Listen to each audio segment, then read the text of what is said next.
What's good, everybody? Happy Friday. Appreciate you guys checking in with me. Man, I just want to pop on here. Pop on here for a second, say what's up to everybody. Have a little bit of happy hour with the Raider Nation. I know that, man, going into this game, it's gonna be an interesting one. I think a lot of us are already saying it's a must-win without question. But I'm gonna jump on Sunday morning and talk more about the game itself. I'm going to be at Allegiant Stadium. I'm going to be rocking the tailgate. Prior to that, I'm going to be at a bar just a few blocks down the street like I did a couple weeks ago. Just chill out, have a good time, have a couple beers before I walk over to J-Lot and kind of walk around. So I'm going to talk more about the game Sunday morning before kickoff and rock out and have a good time. But tonight, there's a couple things I want to talk about. First, I want to talk about just our organization and this team, and as it sits today, right? We're 5 games into the season. We're 1-4. We're going against another 1-4 team that basically doesn't deserve to even have one win in the season. The Cardinals basically gave that game up to the Tennessee Titans. And so, without question, I think this is a must-win game. But I want to talk about just kind of the state of our organization going into week 6, basically at this point. And man, I'm going to ask you guys the question. I definitely want to get you guys' feedback. Is this really the worst, really front office as it stands right now, coaching staff, front office, that we've seen in a very long time based on all the issues and everything that we have seen up to this point? I want to touch on that, but then I also want to talk about really just MAXXcrosby. And a lot of people are talking about whether or not we're going to trade MAXXcrosby. Should we trade MAXXcrosby? Is it that time to kind of talk about rebuild? And I think it's too early to fully talk about rebuild. I think it's too early right now. But I want to just kind of touch on all the scenarios. All the scenarios that kind of evolve around potentially moving on from MAXXcrosby. Because if you do, then really the question is what kind of draft capital do you want, and do you trust this front office to utilize that draft capital properly, right? There's a lot of scenarios to kind of take into consideration if you move on from really the only leader in this locker room. And I want to touch on that. And then we're going to kind of talk about at the very end of this, I want to just touch on really just there is a bright spot that we were able to identify when we broke down game film on Wednesday. There is a bright spot in this whole thing, right? I know that there's a bunch of issues right now.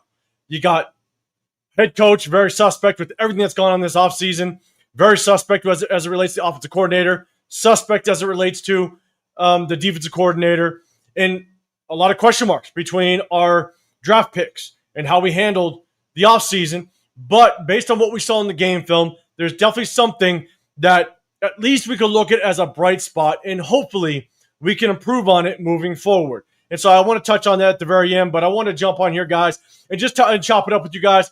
Friday evening, a little bit of happy hour. Let's have a good time. But again, before I get into it, chat, I'm going to hit you guys up in just a second. I appreciate everybody kind of rolling in.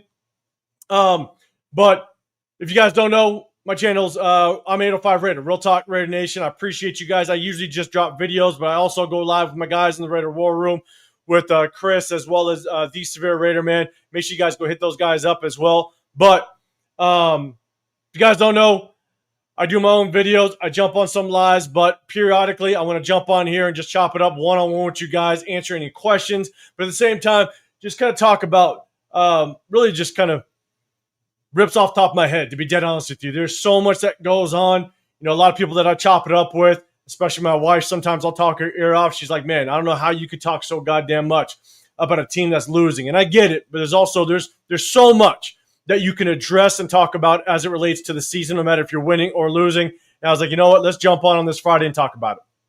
So, but if you guys don't know, if I do giveaways, once I hit 5,500 subscribers, I'll do a giveaway. But I'm telling you, the way that this season's going, I might surprise you guys with one. I do that periodically. And sometimes I'll try to do it just to kind of amp up the fan base a little bit and man, give you something to look forward to be dead honest. So definitely hit that notification so you do know when I drop a video, because I might drop one. But shout out to everybody, chat. I appreciate you guys. Cheers to you guys. Happy Friday. But I'm going to say what's up to the chat. Sacktown, what's going on, man? I appreciate you. Yeah, man. I appreciate you rolling in with me. Frank, what's happening? ASAP, what is going on, man? Nab man, what is happening, brother? I appreciate you. We're going to let people continue to roll in. But I guess, look, that's going to be the first question. It's going to be the first question that I got. We're going to dive into more details when it comes to MAXX and, again, the bright spot. But I want those questions out there. If you guys can see it. Let's talk about this for a second. In the recent years, and in that last live that I did, did I do a live on Tuesday? I think I did a live on Tuesday. Is this the most dysfunctional and lack of structure that we have seen out of an organization up to this point? I know I don't want to start it off negative, okay? But I gotta be real. Because on Tuesday when I went live, I basically wrapped off a laundry list of things that have just gone wrong. From all the coordinators to the head coachings to the offseason acquisitions, Alice Kappa, the draft picks not panning out. And then you got basically Jermaine Pratt wanting to exit from this organization. And my biggest question is this just is this the most dysfunctional we have seen up to this point? And what's sad is that we're only going to be 6 games into the season. And I want to say this is the first time. I guess I can't say the first time. I've only been doing this YouTube thing for a couple years.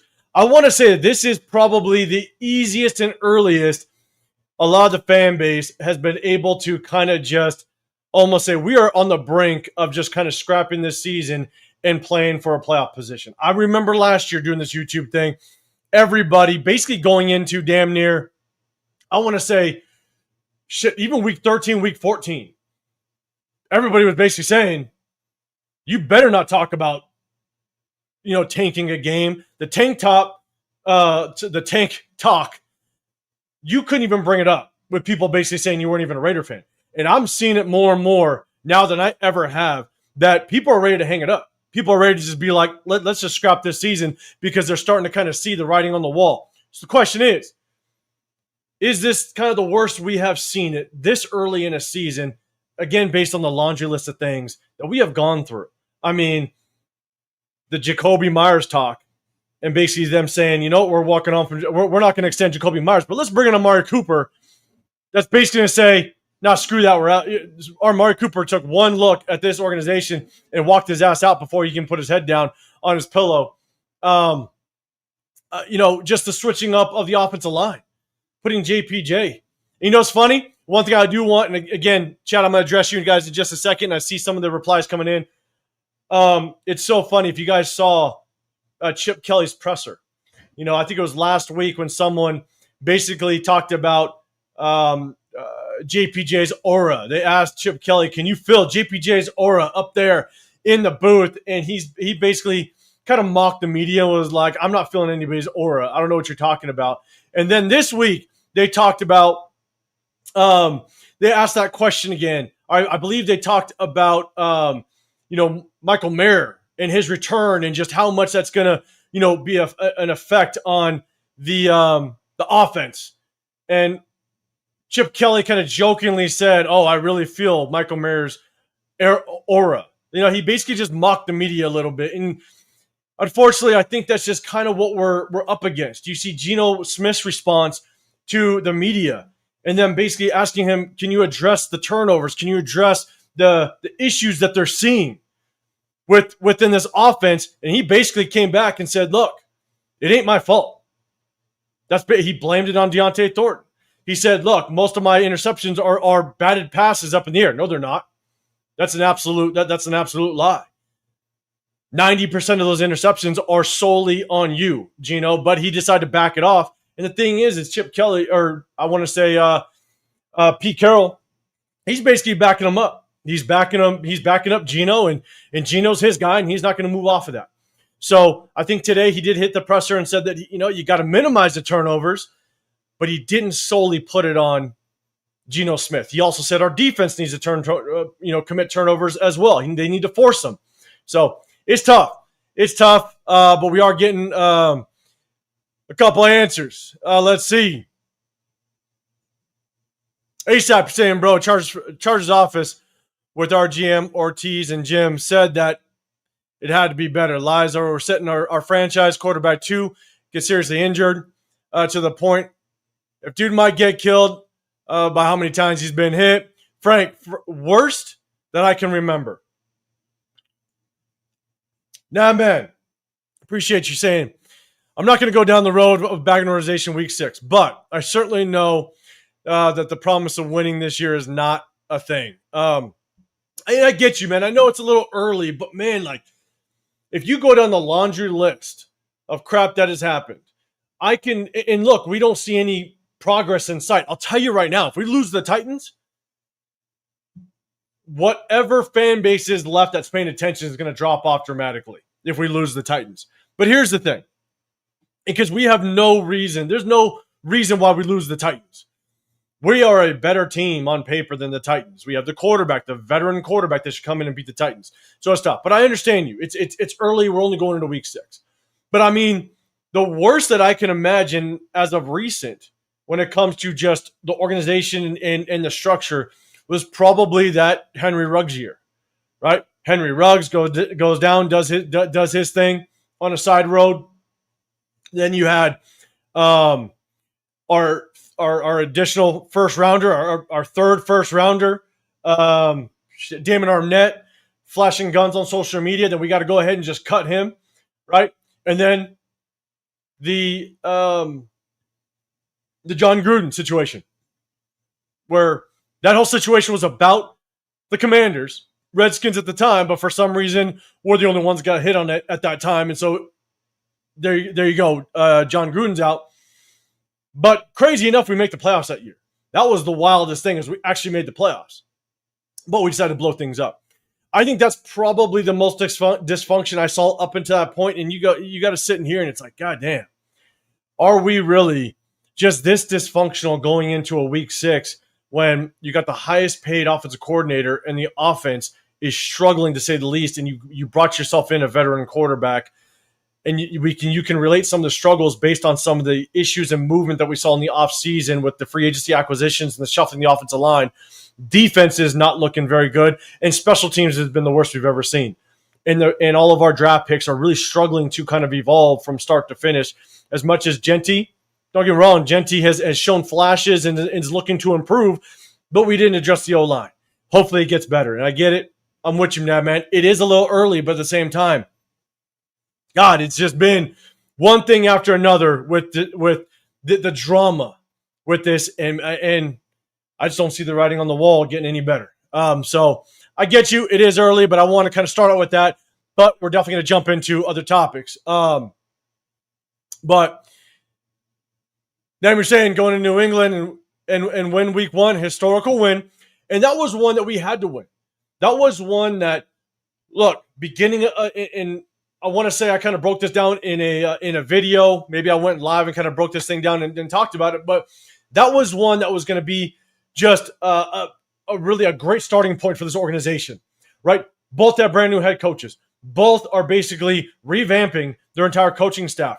We got the veteran quarterback, but they got a second-year quarterback, new offensive coordinators, new offensive personnel. I mean, everything was almost an even slate, but we had to travel to the East Coast. You know, it was a home game for them. And so we had just a little bit of a disadvantage because of the travel. But overall, that was a game that could have really started just the season on the right foot. And we did. It was a great win. You're not going to knock anything. Then obviously we struggle against the Chargers. We go against, the Commanders, East Coast. And look, it was going to be a hard game, but you never expected us to get our ass handed to us like we did. And it's just, here we sit, right? So I'm with you. That week 1 was great, but man, it's just been a downhill stroll from that point forward, which is tough. Frank, man, Chip Kelly must be from Ray Planet Vulcan. Okay, that must be, I'm guessing, a Star Wars reference. I'm not a big Star Wars fan, if that is, but man, I'm guessing that's not a good thing that you're putting out there, Frank. What up, Pena? What's going on, man? I appreciate you rocking with me. Anyone in the building as well. What's happening? Appreciate you. ASAP Hussein, 805. The Titans, Burley won that one. I'm guessing you're saying y'all got this. I hope so, man. Just depends. The score is what y'all Wizards predict.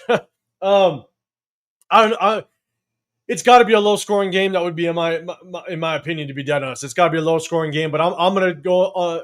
I'm gonna jump on Sunday morning on a live and break down this entire Titans game. I've been taking a lot of notes just on just kind of where their weaknesses are, where we can expose them, what I want to see us do better at.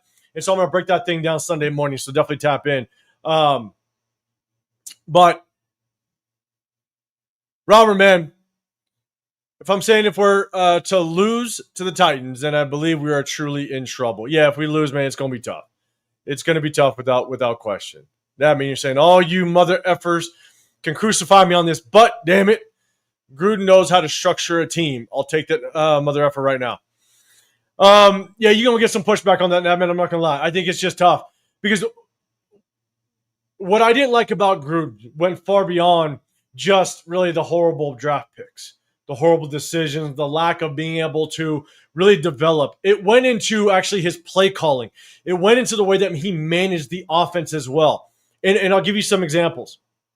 You can go off of just his percentage on third down. His percentage on third down was horrible, and he was predictable as hell. The amount of fullback dives that he ran on third down, and on fourth down, I started counting them because I believe it was his second season. I started counting after about the fifth or fourth, third and short, fourth and short. The amount of fullback dives he ran was wild. And there was one that just pissed me off the most was that he actually motioned Josh Jacobs out of the backfield with Alec Ingold as our only fullback. It was 4th and 1. He motioned our only real running threat out of the backfield, and then he ran a fullback dive. I said at that point, I was like, you got to be kidding me. That's the dumbest thing I've ever seen. And so, in addition to that, there was another play when we had Jason Witten. And trust me, it goes far beyond this. But Jason Witten had a record that he was trying to maintain of the most games played with a reception, the most consecutive games played with a reception. And I think it was a crazy number at that point. And we were 3rd and 7. Third and goal from the 7-yard line. And we ran a designed tight end screen with Jason Witten from the 7-yard line. And the defense swarm stopped us for no gain. And I'm sitting there going, how in the hell do you run a wide receiver screen with probably one of the slowest tight ends in the National Football League? And it was a design screen. It was late in the game. We had to score a touchdown to get ourselves back in the game. And he ran a wide receiver screen with Jason Witten when he didn't have a single catch. I believe there's about 6 minutes left in the fourth quarter. And that's the play you run. To me, that felt like he was just getting Witten his catch to keep his record going instead of getting us in position to potentially score and win the football game. That's where Gruden kind of lost a lot of my respect. In addition to that, I didn't like just the way that his offense flowed. I didn't like the way that he didn't set up plays. I just wasn't a fan of his offensive play call. Then you take into consideration the Khalil Mack situation, the lack of just success with his picks, those type of things, especially obviously his first rounders. All that combined, I just wasn't a big fan of John Gruden. So it goes far beyond just the structure of the team. It definitely is his play call and just the tendencies that he had that I just could not stand. So what up, Judo Joe? And I know a lot of people are calling about John Gruden. I'd be surprised if John Gruden ever came back to the NFL. I know that he won his case, but I also think that it doesn't. I know he's won his case, but I also think it doesn't. The NFL can still stop Gruden from coming back to the NFL. So just because he won it, I don't think that automatically means he can come back. I don't know that for a fact. I'm just assuming based off of just the legalities and everything like that. So, but I'd be shocked if Gruden were to ever come back, not just to us, but the NFL in general. I do think, man, if he found a spot, man, him at the college level would be, I think, a good spot for him. Judo Joe, you're saying, I'll take Gruden, just don't let him draft. And Nabman, you're saying, so Chip Kelly doing better? If you go back, I'm not saying he's doing better, because, man, he's got a shit ton of tendencies as well. Well, the one thing I will say is you go back and watch the game film of our last of the offense, our last game, and There were 6 to 7 examples I showed when we broke down the game film that receivers are open. Gino's just not seeing it. Gino's not going through his progression. His eyes are tied to basically one guy, and he might go to his second read, but he's not going to his third and potentially fourth. He's kind of locked into one guy. And I showed it on that pass. It was a really good example of it. The pass that should have been intercepted in the back of the end zone to the right side of the offense. That pass should have been intercepted. And the way that we ran it was we took our tight end, the tight end that came up from the practice squad with the long last name. He basically started out as basically in the H position, the offset. The tight end, he was basically off the line of scrimmage, and he basically ran at the safety that was already lined up to our left side. He ran at the safety, and then he bent that to the right pylon, right to the back end to the right side of the end zone. It's a very basic read for the quarterback. You teach this shit in high school. If that safety, and if you go back and watch that play, watch Gino's eyes. Gino started out that play perfectly. He looked the safety off. And so what Gino was trying to do is you look to the right side to make that safety drift to the middle because the safety started out to our left. So the tight end goes out the safety. Safety started to drift to our right, to his left, and then went with the tight end. Once that safety goes with the tight end, you got to trust that your backside receiver, which is Trey Tucker, is going to win his one-on-one, and he basically has kind of a deep, skinny post, kind of seam route, and he was wide open in the middle of the end zone. But Gino decided to throw into double coverage where the safety went, and it should have been picked off. But Trey Tucker's wide open on the backside. It's a simple read by a quarterback. For some reason, he's not going through his progression. And so I showed 6 to 7 examples on our last live that there's actually receivers wide open and they're schemed open. It's not like it's basic routes and maybe you just miss the read, because quarterbacks miss reads all the time. Quarterbacks will miss an open receiver all the time. But the problem is the wide open receivers are actually on what look to be receivers that are schemed open, that is designed for them to be open. It was a 3rd and 10, and there was a design rub route that opened up the tight end. I think it was Carter Runyon. He was wide open on about a 6 to 7 yard drag that if Gino just went to that drag route, it came off of a rub route. If Gino just saw it, god damn, you hit him. And Carter Runyon has a seam. He catches that 6 to 7. He runs for a minimum of probably 15. And so it's a designed rub route to get him open, and Gino's just not going to it. And so it's tough. It is tough. I'm not saying that our offense is looking any better, but at least, and it kind of goes into what I wanted to end with some of the bright spots, is that at least you see receivers open and they're being schemed open, man, and Gino's just not hitting it. So it's tough. It's tough to kind of understand. Is it the coaching and our quarterback's coach, Greg Olson? Greg, are you not working well with Gino? Are you not developing him right? Hard part is some of these are just, man, basic reads by a veteran quarterback that should make it.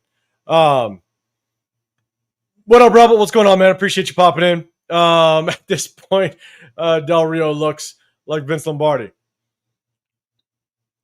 It's tough. It's tough, man. I appreciate everybody rocking in here. Man, between YouTube and Twitter, reaching up almost 50, man. I appreciate y'all, man. If you can, double tap that screen, hit that like button.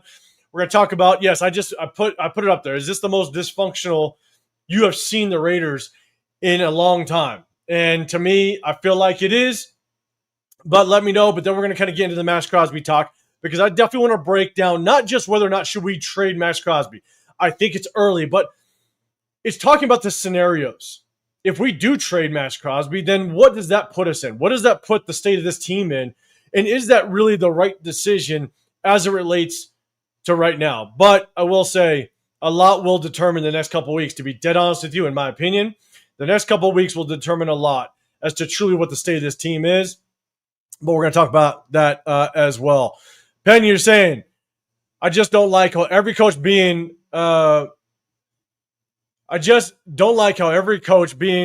make McDumbass to Jack Del Rio to Pete Carroll, which I understand.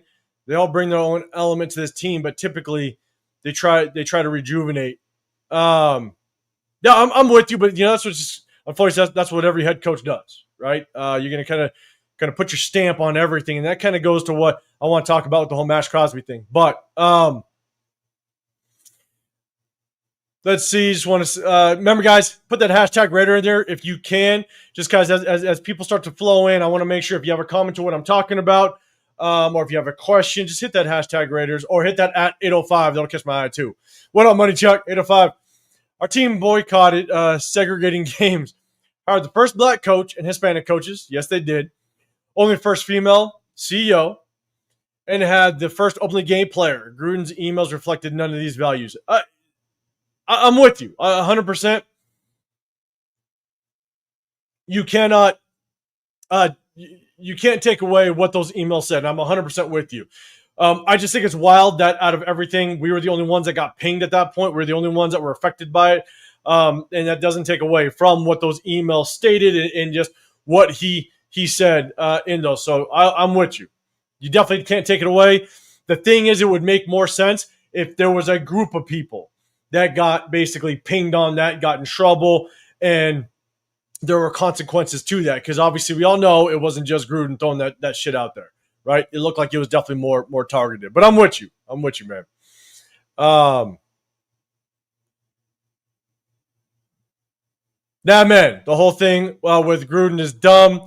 The things he did when he was not in the NFL. But even with it being said, I'm just saying those type of things, I'm not cool with it. I'm not good with it. I just hate the fact that he was the only one that was targeted for it. So, yeah, man. Hey, Sacktime, man, I appreciate it. Yeah, if you guys can, double tap that screen. Just want to jump on, have a little bit of happy hour with y'all. I could probably only be on here for about an hour and a half. Got some stuff doing with the fam. But I want to jump on here, do a little bit of happy hour. I always say I'm only going to be on here for like an hour and a half, and it ends up being like damn near, 2.5 hours. But man, Mike, I appreciate you rocking it with me. Now, man, you're saying Chip Kelly needs to be an RPO or a 12 personnel guy. I think that's what you're saying. You cannot function without two tight ends. Is that the reason the play calling blows? Here's the thing. And this kind of goes to my keys to victory, to be dead honest with you. And I hate doing keys to victory because at the same time, like a lot of it can be very general, right? Minimize the turnovers, create turnovers, control the play clock, stuff like that. A lot of it is very generic. But there are times where you can be a little more specific. And that one thing, this coming game has to be the RPO game. I mean, get the run game going. I know a lot of people talked last week that why didn't we run the ball more? Why didn't we get Genty the ball more? Well, when you get down in the score that deep, when you're looking at 30 to 3 or 20 plus to 3, sometimes you got to start moving the ball through the air. You have to. And it just takes away your ability to move the ball on the ground because you know that the clock isn't your friend anymore. And so that's why I think Genty just didn't get very many opportunities. But you need to start the game with establishing the run, but you got to get that RPO game going quick. Force the defense to stay honest, but that starts with spread the ball out. The amount of times that I have shown since week 2, since going against the Chargers, about 80 to almost close to 90% of the time that we run the ball, it's in a tight formation. It's in a bunch set. And you really can't run the RPO game out of a bunch set. The only thing that you can run that kind of counters, the only play that you can execute that kind of counters the run in a bunch set is when you motion or you bring action with the inside receiver or tight end to the backside. You can run play action and then you boot back the other way. That's really the only thing that you can really execute off of a run in a bunch type of formation. It's really hard to execute basically an RPO in a bunch set. And so to me, I feel like that's where we're lacking is that one, you have to establish the run first. But two, the only way that you can run an effective RPO game is if you spread things out. Because if you spread things out and you can find success in the run, that's when defenses start to bring pressure. That's when defenses start to walk up that safety or that slot corner or split out that linebacker, and then they send them off the edge. When you do that and you're in a spread out formation, that means you have natural gaps in the defense. That means that receiver, like we tried to do with Deontay Thornton last game and Geno ultimately threw the interception, that's when receivers, they are taught to basically blitz and replace. They see the blitz, you replace it. And so you basically sit and replace, you turn around, show your hands to the quarterback, bang, you hit him, and it's that hot route. You can't do that in the bunch set. And we're running 90% of the time out of a bunch set. We got to spread things out, and we got to utilize the RPO game. And so that's what I want to see. I want to see it quick, and I want to see it often. I showed it against the Colts game. The Colts came out with that instantly. The first series, we saw the Colts basically blitz came, bang, they hit the hot route. It's basically giving Daniel Jones the option to hand that ball off, but if pressure comes and we're outmanned in the box, bang, hit that hot route. We're not even giving Geno that option. And go back and look. Go back and look when Geno threw the interception to Deontay Thornton. Look at the formation. We were actually spread out. We were spread out, and it gave Geno the option to hit that hot route, to execute that RPO. Unfortunately, Deontay Thornton drifted on his route. He just didn't execute it whatsoever. It was a horrible route by Deontay. But Geno also has to know, and he said it in his press conference. Geno said it in his press conference when someone asked him about that interception.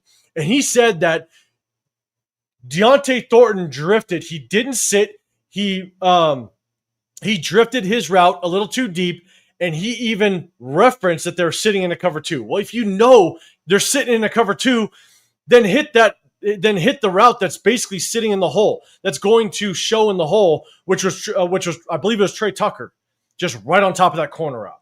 Or I'm sorry, right on top of that corner. Like, Geno knew it was a cover two. So if you see Deontay Thornton drift his route and his back is to you, don't throw that football. Take the whole shot, hit Trey Tucker if they're sitting in a cover two. But he didn't. So I'm with you. When you talk about RPOs and 12 personnel, you can still run RPOs with 12 personnel. But I'd love to see us be more unpredictable, get out of running at a bunch all the goddamn time, and spread this thing out, create natural running lanes, create natural gaps, force the linebackers to walk out to the slot receivers, force those safeties to have to play at 15, 16, 17 yards instead of continually walking up into the box knowing that it's basically run. So, again, I apologize.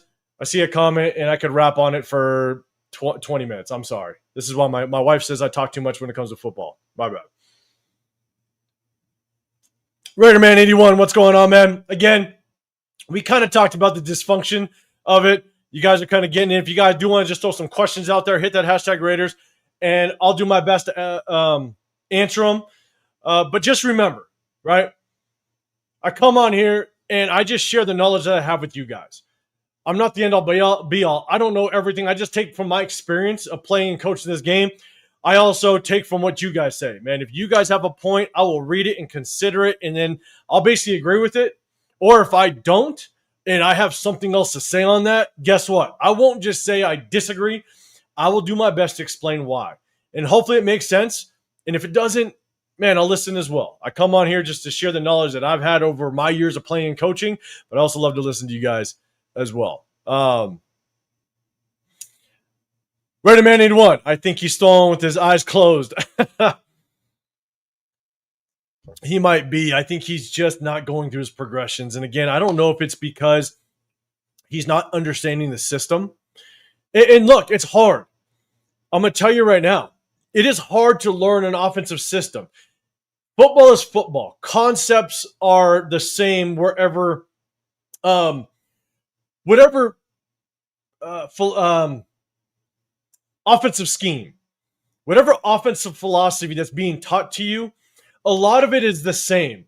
There's the man beaters in pass. There's the cover two beaters, the cover three beaters, right? You got inside zone, outside zone. The blocking scheme is always very, very similar. Just some coaches have their tweak to it. The hardest part is personnel. The hard and where are your matchups? The hardest part is terminology. Is if you've ever seen footage of offensive coordinators giving the quarterback the play call. I mean, they are a mile long. It's hard to understand the terminology because a lot of the coaches have different terminology. So that can be very confusing. You got to get your chemistry with the receivers. But a lot of it is still very basic, right? Football and the X's and O's can be very basic. It's just, what does that coach want to do versus certain defensive coordinators? And that's where it is hard. That's where the quarterback and offensive coordinator, they got to be on the same page, because sometimes the offensive coordinator wants to do something and the quarterback just doesn't understand it or don't get it. That's why I always say it takes 6 to 8 weeks to really get the grasp of an offense. Now, there's a caveat to that. The caveat is, when you have a veteran like Geno should be able to slowly but surely show progress as the weeks go on. If you have a bad week 1 or 2, I get it. Sometimes your offensive weapons aren't that great. Sometimes you're going against a very good defense. But either way, when you have a veteran quarterback like Geno and a good offensive coordinator, the highest paid offensive coordinator in the National Football League, you should see progress. And if you don't see progress, something's up. Something's going on. And it's not good. That's why I struggle to really have some confidence moving forward, because going into week 6, going into week 5 last week, we should have seen a lot better, just as the progress of the offense. And man, we're not seeing it. And that's why, man, it's tough to have a lot of faith going on. Yeah, man, is there a chance that Geno is getting far too much pressure up the middle that speeds his clock up? Goes back to coaching again. I don't know if here's the only thing I'll say about Geno, and sometimes people say he's rushing it, right? And what's great about seeing the All-22 is, he's holding on to the ball too long. The only thing I'll say about that is sometimes when you see the All-22, there's a lot of times receivers aren't open. You look at the past weeks, there's been plenty of examples where receivers aren't open, he's still in the pocket, so he can't get rid of the ball. Or it's a penalty, loss of downs, right? That's not good. He's got to get out of the pocket and create something, make something happen. Hard part is Geno Smith had such a bad offensive line last year that sometimes you get into a bad habit, even though he's a veteran, right? That's one of the things I said about Genty coming out of Boise. Sometimes Genty was so used to being able to run through defenders at Boise, because you're going against the Mountain West. You're not going against elite defenders at Boise. So he got very used to just running through the defenders. You're not going to do that in the NFL. So that was one of my concerns with Genty, was did he get too much in that habit of feeling comfortable of just running through defenders all season long? And is he going to be able to get out of that, knowing that you're not going to be able to do that in the National Football League for 18 games or 17 games? It's not going to happen. Same thing with Geno. Geno had such a bad offensive line last year. Did he create bad habits, knowing that his quarterback clock went from 3 seconds down to basically a second and a half? And is he just panicking to get through his progression way too quickly, or just get that ball out way too fast? Because one thing I will say is, you watched last week, and this is just one example of a few that I saw, is the play where Jack Besh came wide open on the seam. I think it was somewhat in the middle of the game. Jack Besh came wide open, and that's a very basic read. The blitzer came, Jack Besh was wide open, and it was like Geno was just waiting for Genty to kind of come out, to come out of the backfield so he can check down to him. It's like he just wanted to hit that check down because he knew it was going to be there, instead of being confident with your read and get the ball downfield to the wide open receiver. Sometimes that can happen when you just don't have confidence in your offensive line. You're just trying to go to the read or that receiver that you know and trust will be open. And that was his check down to Geno, or to Genty, when Jack Besh came wide open in the seam.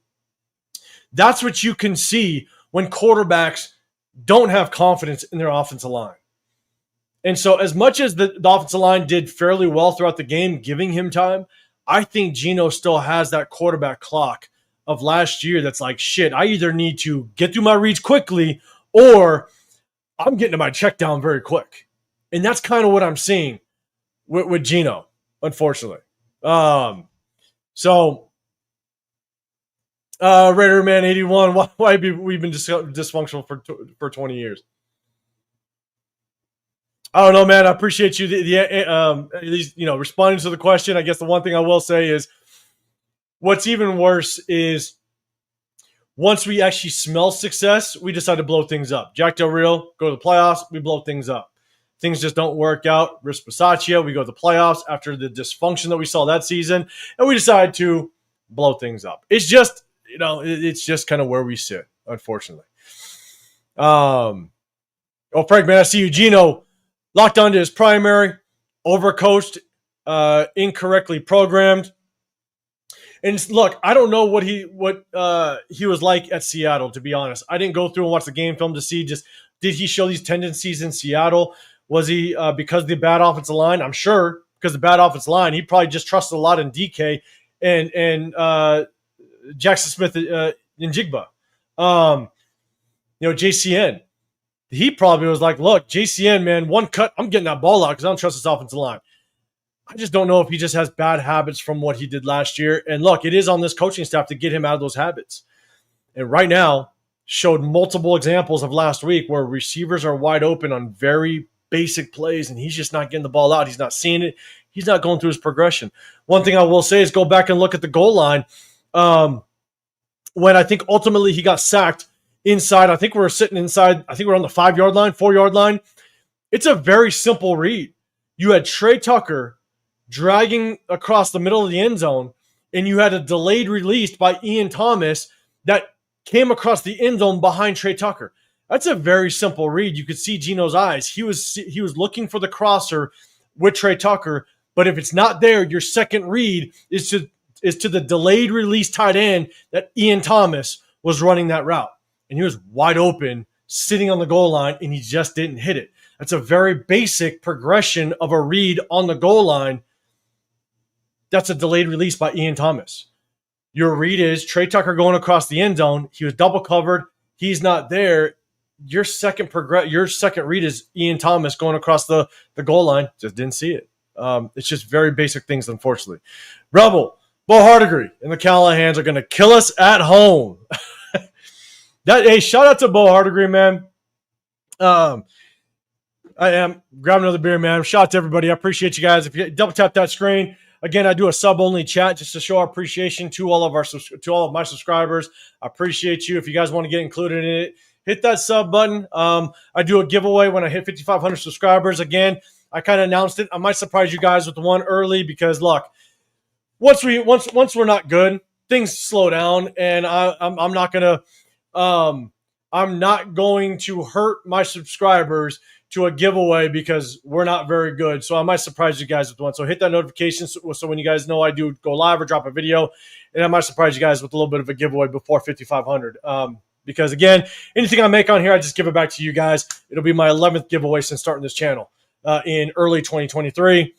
Just want to show my appreciation to everybody that supports me because you guys give me a reason to come on here and talk football so I don't have to talk my wife ears off or my coaches that I coached with in the past, my best friends. I already talked with them enough. Appreciate you guys popping in here with me and showing me some love. But yes, shout out to Bo Hardigree, throwing into a horrible situation. Never was a play caller, but then got the reins in the playbook and the duties after that Josh McDaniels debacle. And shout out to him. We'll see how he does. And yes, the Callahans, they're going to look for a little bit of a revenge since the old man. I think the dad, obviously our ex-head coach, I think he's the O-line coach over there. Don't quote me on that, but I think he's on that coaching staff in some capacity. All their coaches got chips on their shoulder, and we got Chip Kelly. I know we got the wrong Chip, kind of again. Open receivers last week. We'll see what happens. But damn it, he's got so many tells in the run game. It's tough. What up, Jason? What's happening, man? I appreciate you popping here with me.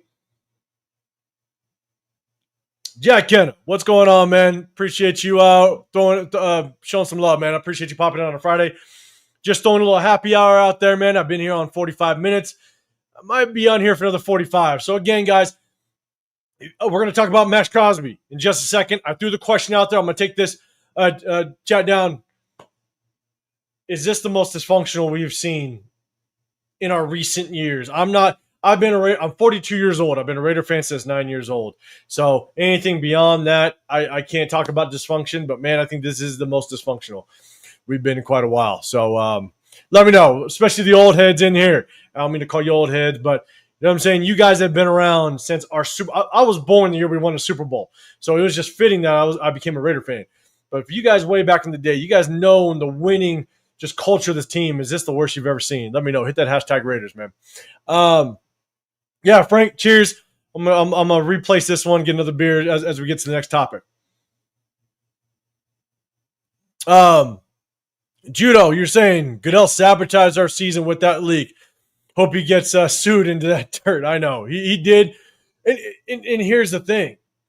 Here's the thing about just, you know, I hate to say it, and I'll end it with this. You know, for the last couple of years, ever since Dan Campbell has really turned down that Detroit organization, I sit there and go, man, once we're out of it, I really root for the Lions, man. I really root for them to just find some success, because can you imagine what those Lions fans went through for so many decades? I mean, just the mess that organization went through, them holding on to Barry Sanders and never really doing anything with them, knowing that they historically had one of the best running backs to ever set foot on turf. And then they had Matthew Stafford, which was actually a good quarterback, but never could really just get over that hump of winning a playoff game, right? I think they went to the playoffs one time, maybe twice with Matthew Stafford.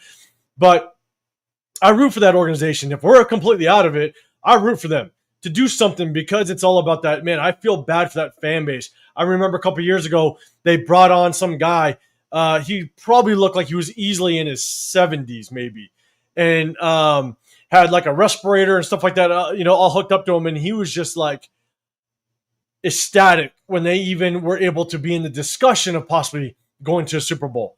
And I'm like, over the last couple of years, I've kind of been like, shit, I hope that is not us. And I hate to throw that out there, but just the amount of dysfunction we've seen, I'm like, damn it, we better not. We better not be that type of organization moving forward. We got to get out of this funk real quick, guys. We do. And I hope it's quick. All right, let's see. Just want to kind of, Jason, you're saying, here's where the collusion happened. It's when Goodell threatened Mark Davis with more emails if he didn't fire John Gruden. That, my friends, is bullshit. And I'm not gonna lie, I would agree with that in a sense. That I wouldn't be surprised if behind the scenes Roger Goodell basically gave him that ultimatum, right? Basically, we're gonna unleash these emails if you don't get rid of Gruden for some reason. I think it's just there's been basically a stain on us by the NFL that they ultimately are down to just ruin whatever success we potentially can have or will have in the future. There's got to be something going on underlying that we have no control over. And look, it's the beast of the NFL, and I hope we can just find a way to prove their ass wrong and we can turn this goddamn thing around. Daniel Kim, appreciate you popping in. Rabel, 80% of our, I think you're saying plays, 80% of our plays, I see it below, are out of the bunch set. Yes, and I've been pointing this thing out since the Chargers game. Look, I'm never going to say that I could call plays at the NFL level. I'm never going to say that I can scheme something up defensively or offensively, even though I've had a lot of experience of playing and coaching. Never going to say that I can scheme something up the NFL level, man. That is there's too many there's the analytics behind it, there's the tendencies, there's the just the knowledge of players that you're going up against. This again, kind of go back to the statistics of everything, right? Just what's the statistics of percentage levels of a defense running this type of defense, this formation, the percentage of blitzing that they do off of this. I don't know any of that. So I never will say I can come on here and scheme up an offense and scheme up a defense at the NFL level. There's no way I could do that, all right? Even with as much experience I have. But one thing I can do, and it's something I prided myself on when I played and I coached, is I will find tendencies. I will find tendencies. And that's something you can find. No matter, at the NFL, or if you've ever played it, coached it, whatever. You can find tendencies, and that is a clear-cut tendency that we have, is that we like to run out of the bunch set. And the more and more over the last couple of weeks, we like to run out of the bunch set every time we motion Trey Tucker. Sometimes we motion Jacoby, but it's more or less we're motioning Trey Tucker. And every time it is, those linebackers get on the balls of their feet and they're ready to rock. They're ready to come downhill and they're ready to defend that run because it's a tendency. They just know it. So, yes, 80% of our run plays are definitely out of that bunch set, or plays in general out of that bunch set.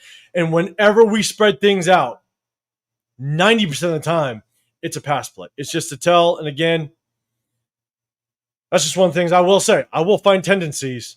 I can guarantee you that. All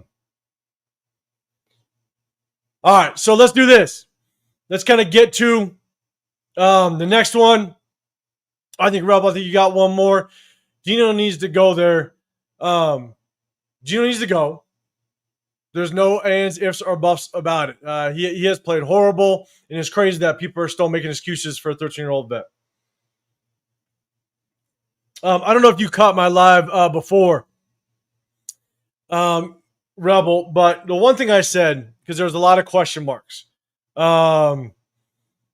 is there a release for Gino? I'll get to that in just a second. And Nabman, I see your hashtag Raiders. I'll get to that in just a second as well. The one thing that I said is my confidence level in Gino is not much. But I want to see Gino continue to play at least the bye week. And here's the reason why I say that is I want this organization to prove us wrong. I want them to prove that they can make something out of Gino because all of us talk about trusting the process. If there's any coach that we've had in the last, I don't know how many goddamn years, Pete Carroll's probably the one that we can at least try to trust the process with his resume. Right? I mean, he is. You can't argue that. His resume says that you can at least try to trust the process. Now, I hate the fact that we brought him on at 74 years old. That's the wild part. That's why this dysfunction continues, is because what happens if mentally he doesn't last to 76, 77 years old? That's the wild part. But I want Gino to start. I want Gino to continue to play at least the bye week. Because I want this coaching staff to prove us wrong. I want to see Geno Smith turn this thing around, and now we can sit there and go, okay, as a fan base, let's take a step back. Let's just see this thing play out. If Geno Smith goes out tomorrow or on Sunday and throws minimizes the turnovers, throws no interceptions, and throws 3 touchdowns, then we can go kind of take a deep breath and go, okay, we can hang our hat on that for a second. Let's hopefully we can repeat that process. But I just want to be proved wrong because for the longest time, all of us say, trust the process. We've had no reason in the past to truly trust the process a little bit. I hope we can turn this around. It doesn't mean I'm saying that he can turn around. I'm not saying that you have any right to trust the process. I'm just hoping they can prove our ass wrong because it's a veteran quarterback that you brought in, that this organization brought in as a veteran quarterback. So you better make it work so it gives us just any way to trust the process a little bit. So again, that's the reason why I want to see Gino at least through the bye week. At a minimum. Judo, Kai Blue Kelly benched. I think he should. Eric Stokes is coming back. Kai Blue did not look good last week. That's for damn sure. DCAM, the reason why DCAM looked better was because they just didn't go their way because I think they knew they could pick on Kai Blue Kelly. They knew they could pick on him, and rightfully so. They picked on his ass, and we literally showed when we did our game film last week. We showed 3 situations where Kai Blue looked bad. And the thing is I don't know how good Darian Porter will be if Eric Stokes is in and Darian Porter's in. The one argument you can throw out there is that Kai Blue did not good look, so why not start rocking with the third round corner? We got him in the third round. When you pick somebody in the first, second, or third round, you hope the first round should be basically an instant starter outside of a quarterback. I like sitting quarterbacks for at least a year, but instant starter first round. Second round, you want them to be an instant starter. If it takes a couple games to get them in there, that's fine. Third round minimum, you want them to be a good rotational piece, ultimately end up being a starter. So for Darian Porter, it's about time. It's about time. Get your ass in there. Let's see what you can do, because Kai Blue Kelly, that experiment is not looking very good. So I could say it's time for DCAM to get in there. Or not DCAM, I'm sorry. Darian Porter to get in there. Kind of show what he could do, because Kai Blue Kelly, it was a rough one. Now, man, I find it very important that Gino can see the hot routes to get Genty jamming. I'm with you. Got to get the running game going so that the defense has to respect the run. But I'm with you. And at the same time, if you look at how defenses are also playing us, you go back, you look at the game film, the defense doesn't respect us on first down. I showed the difference between the way that we play first down versus the way we play defense on first down versus the way that defenses play us on first down. So there was an example on 1st and 10. We basically, in the middle of the field, second quarter, early second quarter. It wasn't like late in the second. You're playing prevent defense, whatever it may be, right before the half. It was middle of the second quarter. 1st and 10, middle of the field. We basically played a blanket cover 4 and gave the outside receivers a 5-6 yard cushion. If they completed a pass, it would have been in the easiest 15-yard comeback route I've seen. And so that's how we play offenses on first down. The way that defenses play us on first down is they walk the safeties up. They play man-to-man. They give a little bit of a cushion on Jacoby Myers, a little bit of cushion on Trey Tucker, and they just crowd the box. There's no way you're going to run consistently when no team respects the pass. And so I'm with you. We got to get the hot routes open. And that's the thing, is if you don't want to respect the pass on first down and you want to bring pressure, then you cannot run out of a bunch set. You can't, because you allow the defense to stack the box. You allow the defense to walk the safeties up. So on first down, spread everything out. Spread it out. Show like you're running, like you're going to pass the football. You can always show a spread formation. Go a 3-by-1. Run trips to one side, a backside receiver on an island, but spread it out, and then you can run a quick motion to the inside and then run the ball. That's fine. But at least spread the defense out initially and then motion somebody back in quick, snap that ball quick so the defense doesn't have time to adjust, and then run the football. There's things that you can do to give yourself the advantage on the offensive side. But right now, we're just straight up throwing it out of a bunch set and letting everybody walk up in the box. So, and once they start bringing pressure, once you find some success in the run, when you spread things out, well, guess what? Now they're going to start bringing pressure off of a slot receiver that's 8 yards off the tackle. Now you have that natural gap to hit that hot route and hit that RPO all day long. And now that receiver catches, and they got nothing but 5, 6, 7 yards in front of them to make a move and make something happen. So this is what's kind of pissing me off about the offense. Again, I'm not saying I could dial an offense up. I'm just saying that there's things that you can run that can give yourself the advantage if you can get that run game going. But stop running it out of a bunch set. There it is. All right. Frank, man, appreciate it, man. Guinness is a show. All right, so ASAP. Guinness is a show on Netflix. That's actually one. It's tough. I'm not a big TV guy or series guy. When When I moved to Texas back in 2015, it was just my wife and my 2 kids at the time. We had our third in Texas. And so outside of football, when the season was done and I wasn't coaching at the time, I had to basically get into something, right? So I got into a bunch of documentaries. But I like a lot of those. One series that if you guys haven't seen it, I'm derailing. We're going to talk about MAXXcrosby in just a second. One series that I will say that is one of my all-time favorite is Peaky Blinders. I love Peaky Blinders. I did watch for the first time Breaking Bad.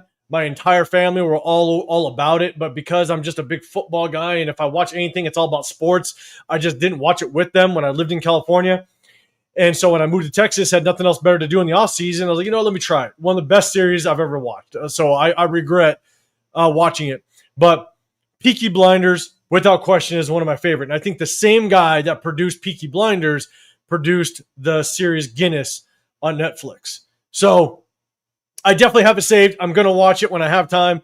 But trust me, I don't have a lot of time. Outside of work and my family, I'm literally doing stuff like this, making videos, and then breaking down game film. And even when I stop breaking down game film, I go back and rewatch the game to see if I missed something. So, but Guinness is definitely something I got on my radar. But guys, if you like those type of series, kind of like those I guess gangster mobster type of series, Peaky Blinders is a good one. You got to give it an episode or two, and the accents are pretty rough, but it's definitely one of them. Definitely check it out. Rebel, if you're gonna get someone else that can, I'm sure Kenny Pickett knows this offense by now. And for me, it's worth a shot to check them out. Again, I'd like to see Geno just rock it out through the bye week to potentially prove us wrong. Those coaching staff to prove us wrong. But I'll say by the bye week, shit better change. Shit better change with Geno, because if not,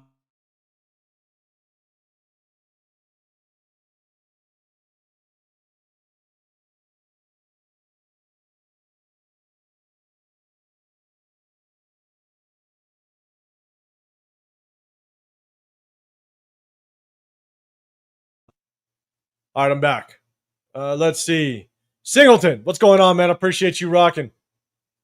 In my opinion, Geno's playing hero ball and trying to be the one to win the game, which is making him force throws and put extra pressure on the offense, trying to make plays that aren't there. When you talk about hero ball, when I think of hero ball, I think of it as like he's trying to push the ball downfield too often. And I'm not seeing it that much. He had the deep ball to Deontay Thornton. I'm not sure if I see hero ball out of him just yet. And again, this is just my opinion. Because I think he's just going through his first progression and just releasing the football. I just don't know if he's understanding the play call, the philosophy. Him and Chip Kelly aren't on the same page. He sure as shit doesn't understand just some of the plays that are for the receivers that are basically being schemed open, because we saw it a bunch last game where it's there. It's being schemed open, whether it be a rub route, whether it be just a simple concept of read the safety. Safety goes here, you go opposite. If the safety sits, you hit the crosser. Like, it's very simple and basic routes and reads, and he's just not doing it. It's really strange.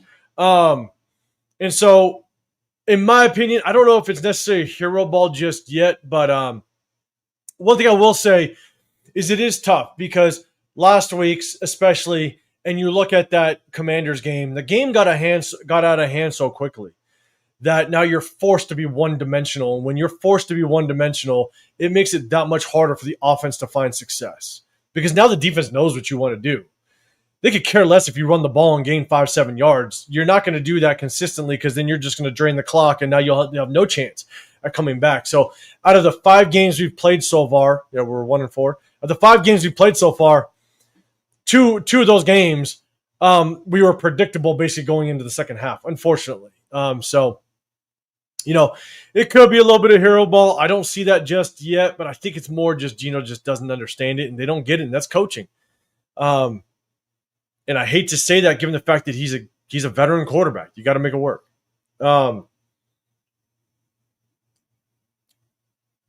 So let's see.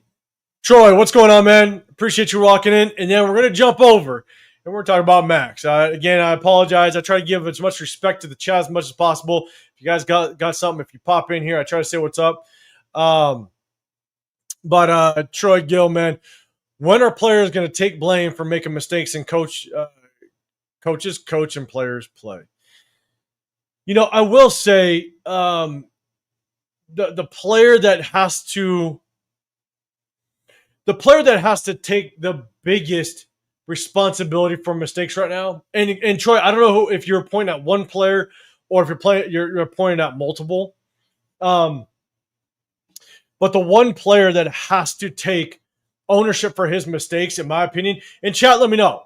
Chat, let me know. Hit that hashtag Raiders. Let me know who should take responsibility for the mistakes right now. Give me one player. Give me top three. Who do you think should take the most responsibility for the mistakes so far? And my thing is, I'm going to put it on Gino. Gino has to take responsibility for his mistakes. He came up to that podium and he sounded like a teenager trying to defend themselves for walking in late for, after curfew. You know what I'm saying? Like that's literally like he sounded like a teenager that went in defense mode right out the box, pointing the fingers everywhere, basically saying, Deontay Thornton pressed his route a little bit farther than he was supposed to. I mean, it's like, look, every single one of your interceptions outside of, I want to say 2, are on you. That is on you. But yet he wanted to point the finger. But yet he wanted to blame it on tip passes up. That, look, it happens, yeah, but no. You are clearly letting defenses basically just bait your ass into interceptions. And so, but he gave almost every excuse in the world outside of just taking ownership for it. If he would have sat back and said, yes, my reads need to be better. I need to take care of the football more. I need to make sure that I'm more prepared on what the defenses want to do as I enter the game. That's it. That's all you have to say. And then you walk on and just answer other questions. You don't have to point fingers and literally have a tone like you're a goddamn teenager. And so, to me, I think without question, he's got to take ownership of it. But at the same time, I will throw out there and say, but is that conversations that him and Pete Carroll are having behind the scenes, behind closed doors, in Pete Carroll's head coaching office of Pete Carroll being like, hey, bro, you're still my guy. You're still my guy. Don't you worry. We're going to work this thing out. Don't you worry. If Pete Carroll is buttering up Geno Smith because he brought him in, Geno Smith is his guy. If Pete Carroll's buttering Geno up and Geno can walk very comfortably in those hallways without any pressure on his back, yeah, it explains a lot of his response, to be dead honest. And again, I don't know if that's the case. I don't know if that's what he's doing, but he sounds like a teenager basically trying to give every excuse in the world, but also maybe a teenager that, has someone that's going to back them up day in and day out. Like, it's just a teenager that gets away with everything. Let's put it that way. Frank, bad habits are hard to break, especially for shell-shock quarterbacks. Yes. No, I apologize if I'm late on the comments again. I try to respond as much as I can. LS, what's going on, brother? Appreciate you rocking in. Everybody else, man, Yaya, Jag, man, Naman, I appreciate y'all, man. Hey, look, all these issues drum up the Aiden O'Connell talk as well. All these issues can continue to have the fan base just divided on what they want. And I'm not saying anybody wants AOC or doesn't want AOC or pick it or whatever, but the fails that we have continue. The struggles that we continue to let this fan base just divide themselves on who they want and all that crap. Like, that's why, again, it just is to my point. I want Geno to continue to play. Coaching staff prove us wrong, because if Geno sucks and he continues to, like most of us thinks he might or will, then you just blame it on the goddamn coaching staff and get out of here. And if Geno sucks, again, I'm sorry. This is why I get so behind in the chat. I apologize. If Geno sucks and Kenny Pickett comes in and he's not very good either, which I don't think he's going to be great at all. He might have one game that he gets a little bit of a spark and stuff, but you see that with backup quarterbacks all the time. But if Kenny Pickett comes in and he's no good, we wasted a 3rd round and a 5th round draft pick this past offseason. That is valuable draft capital if you want to move around the draft, or you can still get a starter in the 3rd round, or you can move up in the draft with the 5th round. If you like a guy in the 3rd and you're in the 4th, you want to move up, you could use that 5th round to do it. I hate giving up draft capital unless it is 100% needed. And if both these goddamn quarterbacks don't work out, we just wasted a shit ton of draft capital that's valuable. That's just my take. What up, Super? What's going on, man? Appreciate you. Super Omicron, you're saying 805. Damn. Did Seattle look good versus Tampa? And Baker was lit? What a game that was. It was. And and we got some of their people in our administration. Yeah, it's got to be better, man. It does. It has to be better. It doesn't need to be that we're, undefeated or what have you. I mean, shit, we just need to see progress. You know what I'm saying? Like, I'm not asking for, Super Bowl bound this year. I'm asking just for progress. And in all facets of the game, we are struggling. Offense to defense to special teams, and that's put on the head coach. And our draft picks don't look like they're doing very well. Genty's sparking, but you can make the argument that we didn't dress the offensive line. So it's like, that's on Johnspytek. It's just, you just want to see progress, and we don't see it, unfortunately, man. So appreciate you popping in, man. Now, man, tip balls lends itself to only 3 things. Short QB, no. O-line in his lap, sometimes, right? And bad reads, simply. Look, and you're just unlucky. You know what I'm saying? Like, there are defensive linemen that are, or they're 6'4", 6'5", right? There are defensive linemen that can get up there. And sometimes it's just bad luck. And so I don't blame quarterbacks a lot for just tip balls up in the air and it lands in the lap of a defender. I don't really put a lot on that. But Geno doesn't have that excuse. Geno has made horrible decisions with the football. You know what I'm saying? So then you add on the tip balls and it makes it even worse. You know what I'm saying? And so, yeah, it's tough. It is tough without question. Super revenge of the Callahans. It's going to be nasty. It's going to be nasty. 29th like, man. I appreciate you. If you guys can, double tap that screen. Just want to jump on here, do a little bit of happy hour on Friday night.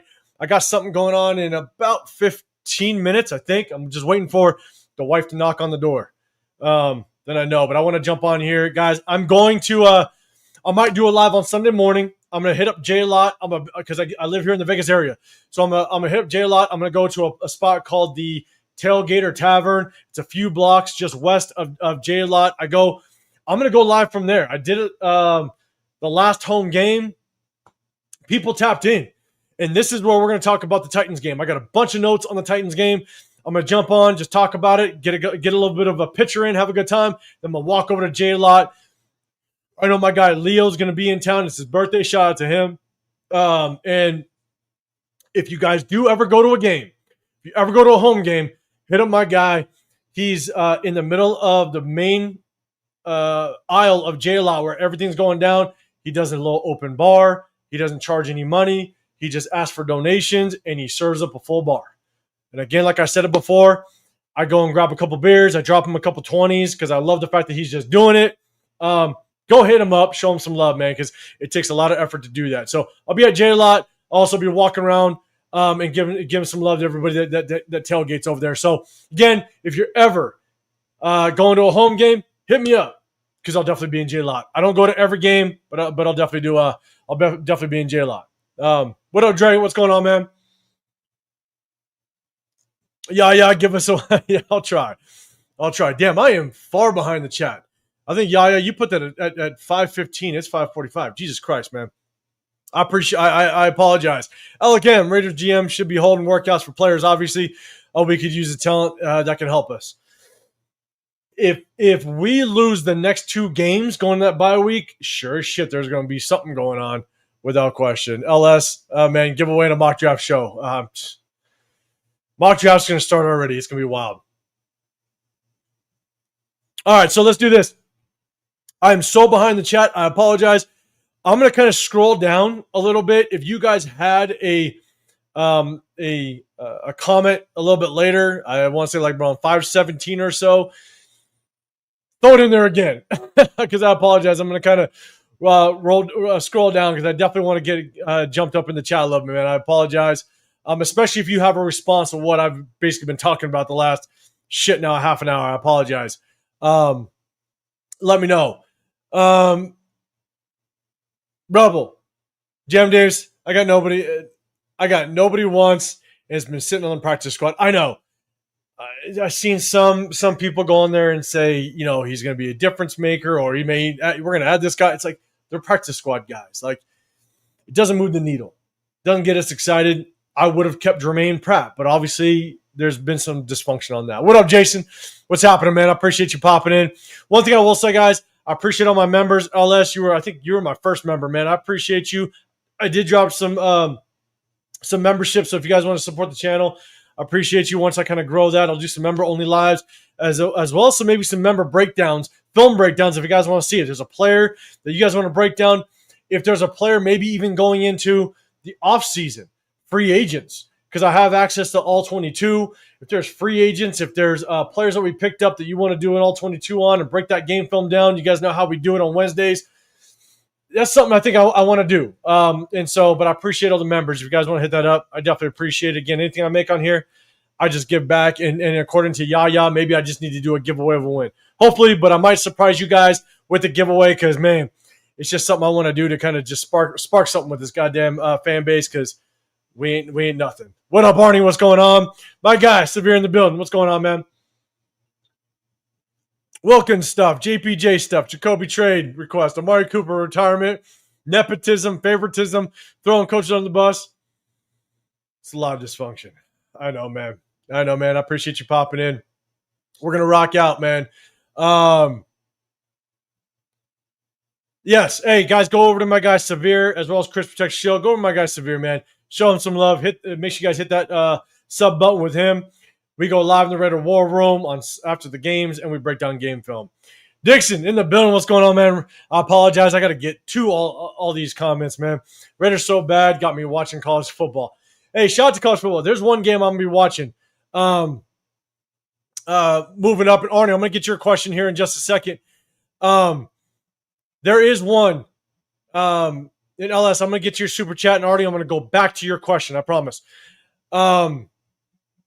The one guy that I'm going to continue to watch, and I liked him last year mainly because I liked Pat Bryant, the receiver out of Illinois. I liked Pat Bryant. He was one of the guys that I was on my radar kind of later in the rounds.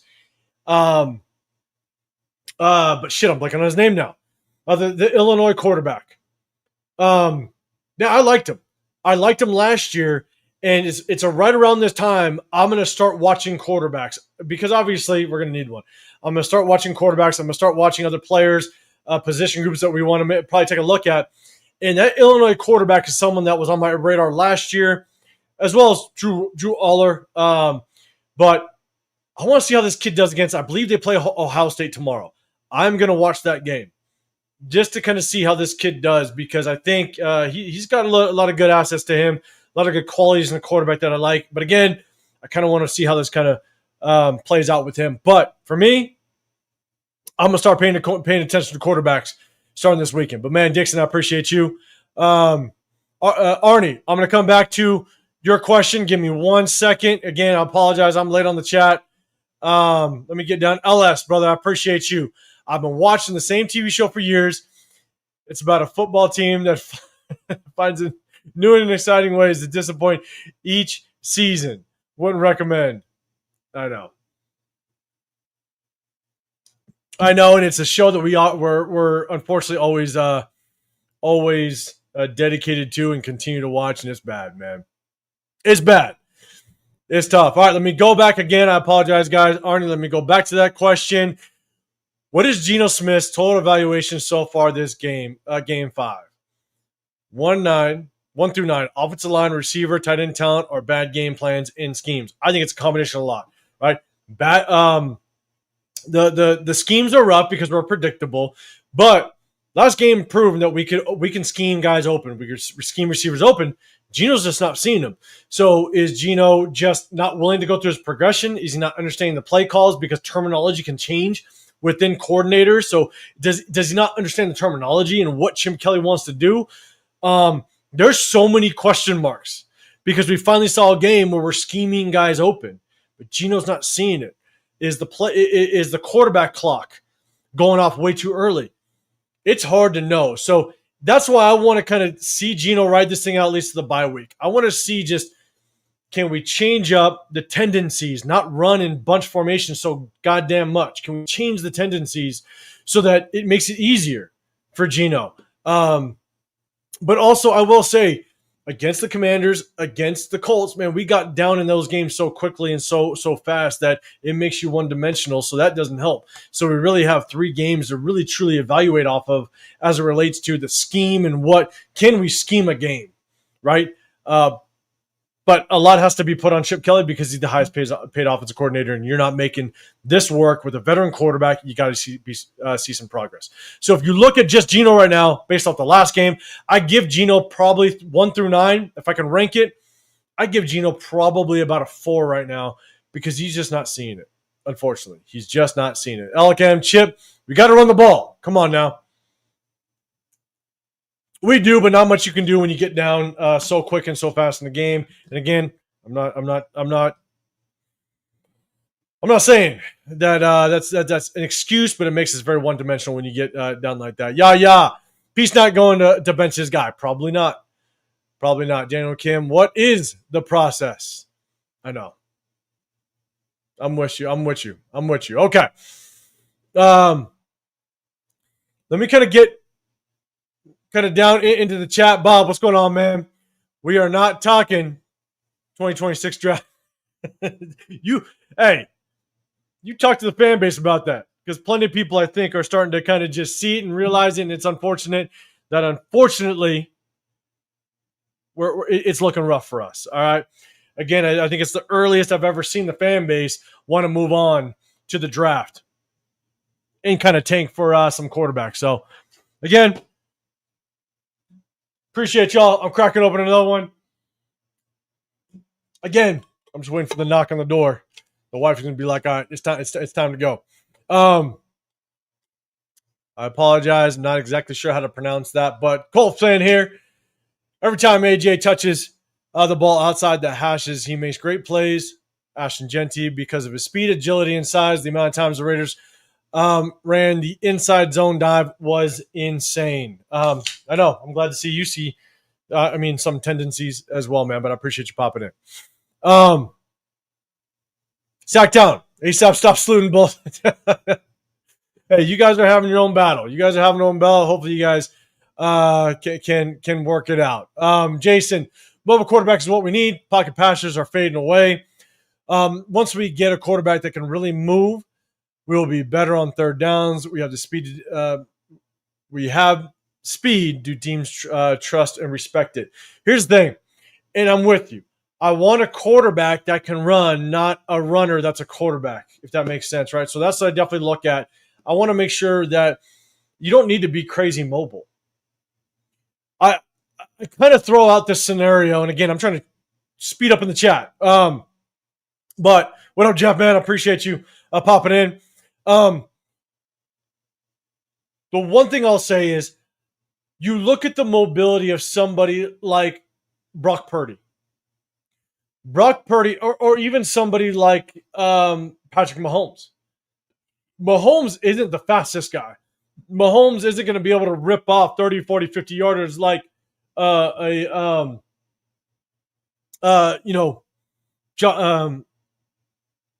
like Josh over with the Bills, Lamar Jackson, those type of guys, right?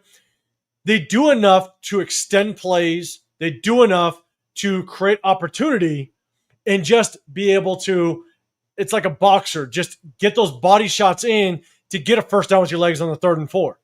Like Brock Purdy, if you watch him, and I only pay attention to the games, the 49er games, because my entire extended families are 49er fans. All of them are 49er fans. My parents were born and raised in Northern California, the Bay Area. The thing is, Brock Purdy does a very good job of navigating the pocket. He does a very good job of just creating time with his legs. And he can take off and get that 3rd and 4 if you need it. That's all I'm looking for. I want a quarterback that can move. I want a quarterback that can use his legs. So I definitely want a quarterback first. That's why I'm very curious about that Illinois quarterback. Again, not to say that I want to draft him. I'm just going to start paying attention. And he plays Ohio State tomorrow, and I'm going to be paying attention to that game. So, Jason, man, I appreciate you popping in. All right. Let's see. Yeah, Dixon, hey, Peaky Blinders. I know, damn, I am far in the chat. I apologize. Let me kind of, what up, Greg? What's going on, man? Appreciate you popping in here. Let's see. Singleton, you're saying it has to be Gino. He's the quarterback. He's the one putting us in the situations. I think you were answering the question of just kind of, yeah, who needs to kind of face the blame a little bit. Miller Time Gaming, what's going on, man? Raider Nation, 1-year regime struggles, but didn't think it was going to be the start like this. Yeah. I'm with you, man. I'm kind of passing through it all of a sudden. LS, I appreciate the super chat again, brother. I appreciate you. Let's see. Let's see,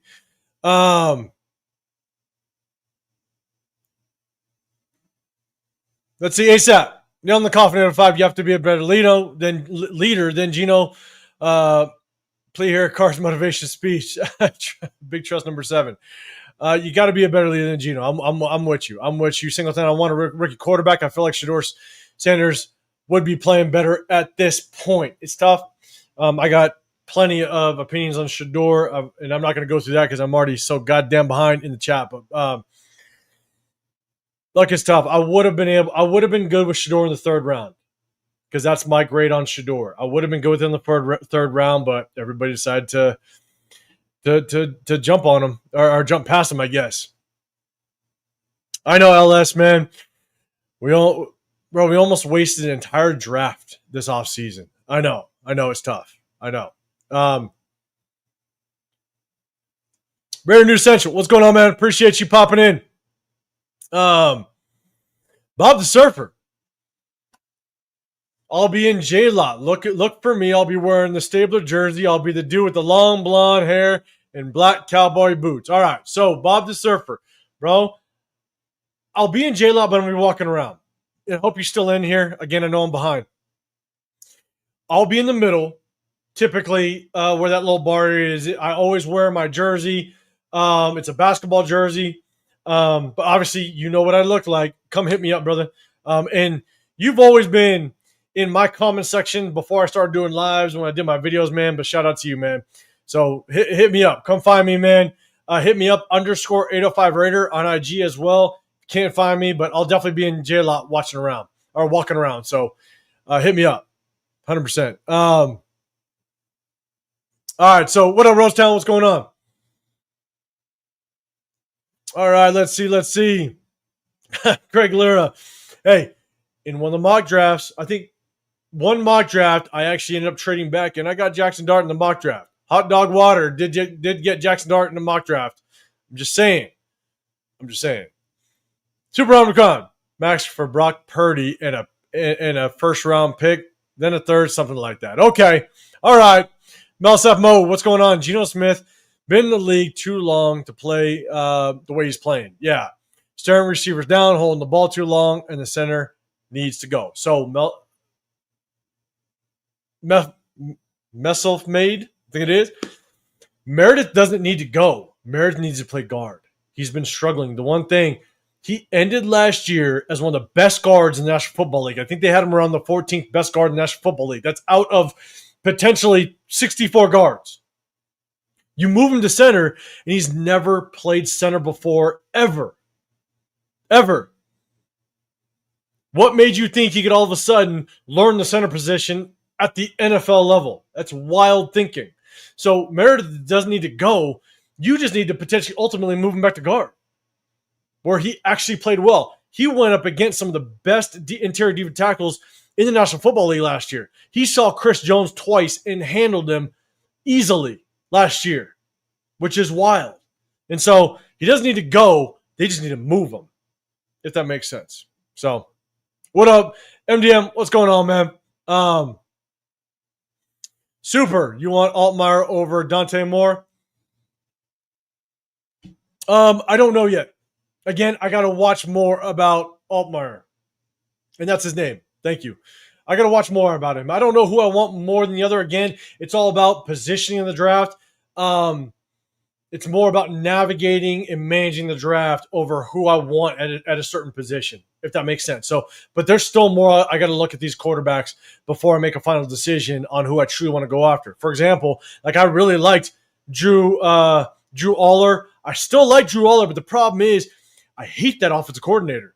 I think the offensive coordinator is trash. He is garbage. So I think he is hindering and handicapping his development, which I can't determine. Is it Drew Aller or is it the offensive coordinator? It's tough. So I just got to keep doing more research. What up,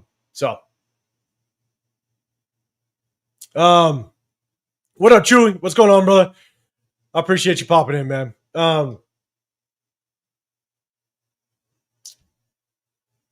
Yeah, LS, man. Hey, Severe's he's been throwing guys out there without question, man. So definitely check him out. Look, one thing that you guys will get from us is we're going to throw out our true opinion, but we'll back it up. We will back it up with why we like certain players, but we'll also do our homework. Trust me, I will do my homework. It doesn't mean I'm right all the time, but I am right a lot of the time. I will throw it out. I'll throw that confidence out there. I actually think Ward will have a great game against us for some reason. The reason why you think that, MDM, is because that's what we do. We let players wake up. We let players have a breakout game. It's because that's what we do, and we do it way too goddamn often. MDM, Altmaier's overrated and inconsistent. Okay. I'm not going to disagree. I got to do my homework. Again, I liked him last year just because I watched Pat Bryant. I'm going to do more research on him, and so you might be right. But trust me, as we get to the offseason, I'll definitely have more of an opinion, at least on my end. But I'll keep that in mind, brother. What up, Justin? What's going on, man? Super, you're saying, all right, makes sense. You want Drew Allo over offensive lineman. Like, hey, trust me, I want an offensive lineman. I will take a guard. I will trade back. Again, it just depends on where we end up. Okay. I think I'm down at the end. I caught up. I'm sorry. I gave some short answers in some situations, but here we go. Again, if you had something or a question or what have you in the previously, and I accidentally skipped over it, put it back in there. I definitely want to, answer any questions or at least bring up any type of points that you guys got. Miller Game Time. If Pete wanted some players to stay out on the field and play for reps, why now give them reps? Why now not give reps to the young bloods? Look, I'm going to say this. I won't give a big drawn out answer because again, I'll get behind the chat. I got more topics to talk about. I appreciate you guys. Double tap that screen. Just doing a little bit of happy hour with you guys on a Friday. I appreciate everybody popping in. Pete chose his words horribly. He went out there and said, we need more practice. And that's the worst way to put it. Does Gino need more reps in the offense because he's learning a new offense? Yes, he did. He needs more reps. Him and Chip Kelly need more time in game time situations to get that communication down. They need more time to understand when Chip Kelly gives them the play. What does Chip Kelly want? They need more time. So I get it. I get why Gino continued to play. But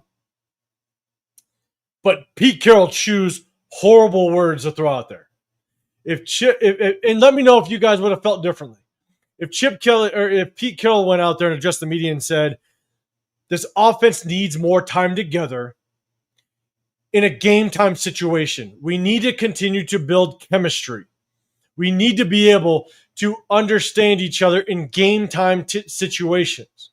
Would that have made more sense? Now, you can agree or disagree whether or not Kenny Pickett should have went in. But if Pete Carroll would have said that, other than we need more practice, we're using this as practice. We need to practice more. That was the worst way to say it as a head coach. I never would have said it that way. They need more time to build chemistry as a unit in game-like situations. And they truly do. You see it. Geno needs to be able to go through his progressions in game-time situations. They need to be able to communicate and get the play in and out better in game-time situations. That was the way I would have said it. That's the way I would have put it. But damn, he put it in a way that stirred up everybody. And I understand. I understand why you guys would have been pissed off by that answer, because it's a bad answer, to be dead honest with you. Justin Brown, Carson Beck needs respect on his name. That's definitely one guy that I'm going to start definitely watching, paying more attention to. Again, I don't get into the college season too much. I'm a Florida Gator fan, so I definitely watch Florida, and that's why I pay attention more. But now that we're kind of in, I think, week 7 of the college season, that's when I really start paying attention. So a lot of these guys are going to be on my radar. MDM, comp picks. We got a lot of comp picks. It might move around depending on, I think, playing time, but we definitely got comp picks. What up, Coach? What's going on, man? If we trade Max, we can get 2 more first-round draft picks. We better. So let's kind of get into that conversation. Let's get into that conversation. I got a bunch of notes. That's why I'm looking down. Chat, let me know. And we're going to get into this before I hear a big old knock on the door, because got some stuff going on. Do you think it's time? Do you think it's time to move? If this season, let's say it's early. All right, let's say that first. It is early, so I'm not. I don't want to say the season is. The season might be crumbled, right? Because look, statistically, a 1-4 team has damn near no chance to make the playoffs. If we lose against Titans, hang it up, no chance. If we lose the next 2 games, if we lose against Titans and we lose against Chiefs, you're playing for a draft pick at that point. I'm sorry. And so, and I see you, Coach. You're saying the first one in there. You're basically, it's time. Taddy, I see you. I'm gonna get there. How do you like Lagway? Do you see him a good fit in Chip Kelly's offense? I think Lagway. I don't think Lagway would be a good pro quarterback. Unfortunately, I don't think he processes very well, in my opinion.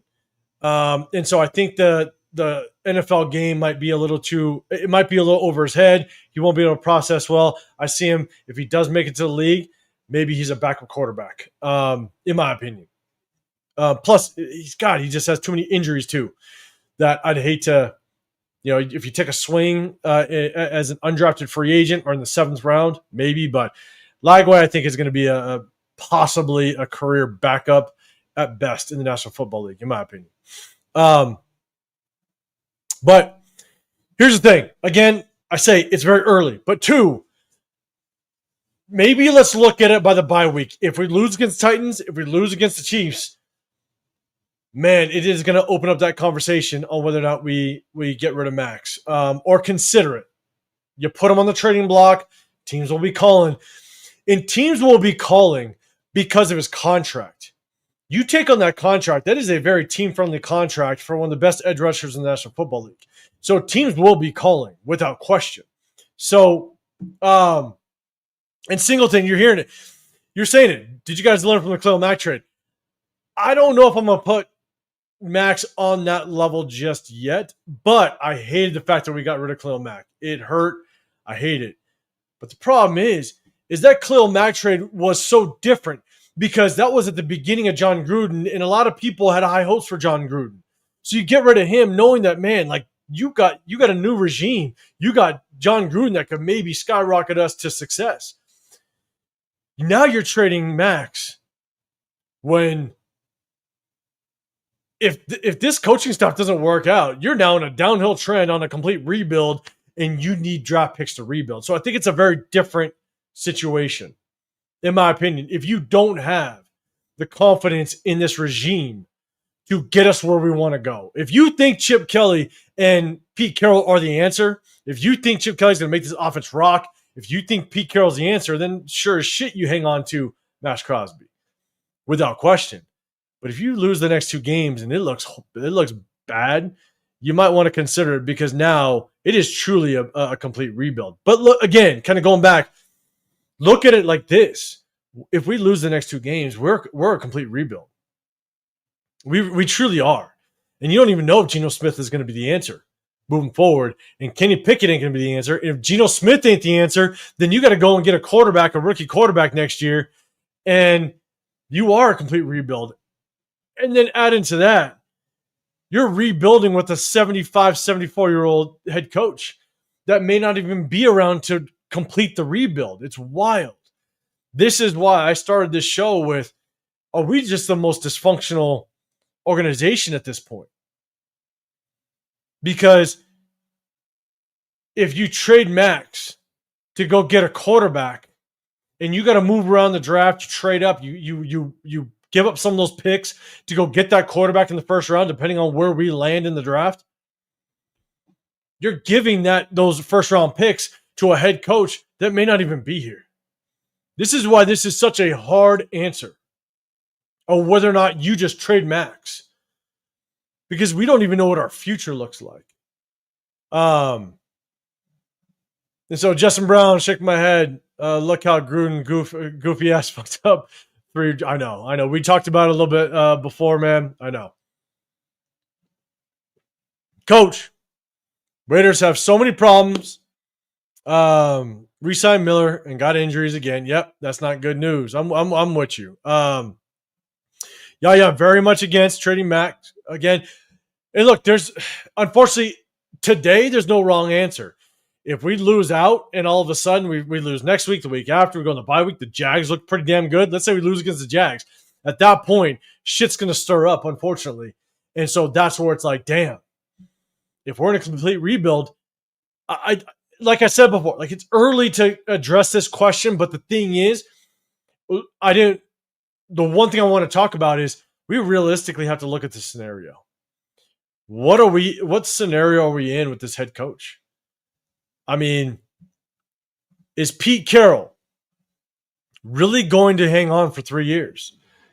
If he hangs on for 3 years, and we get a brand new quarterback next year, I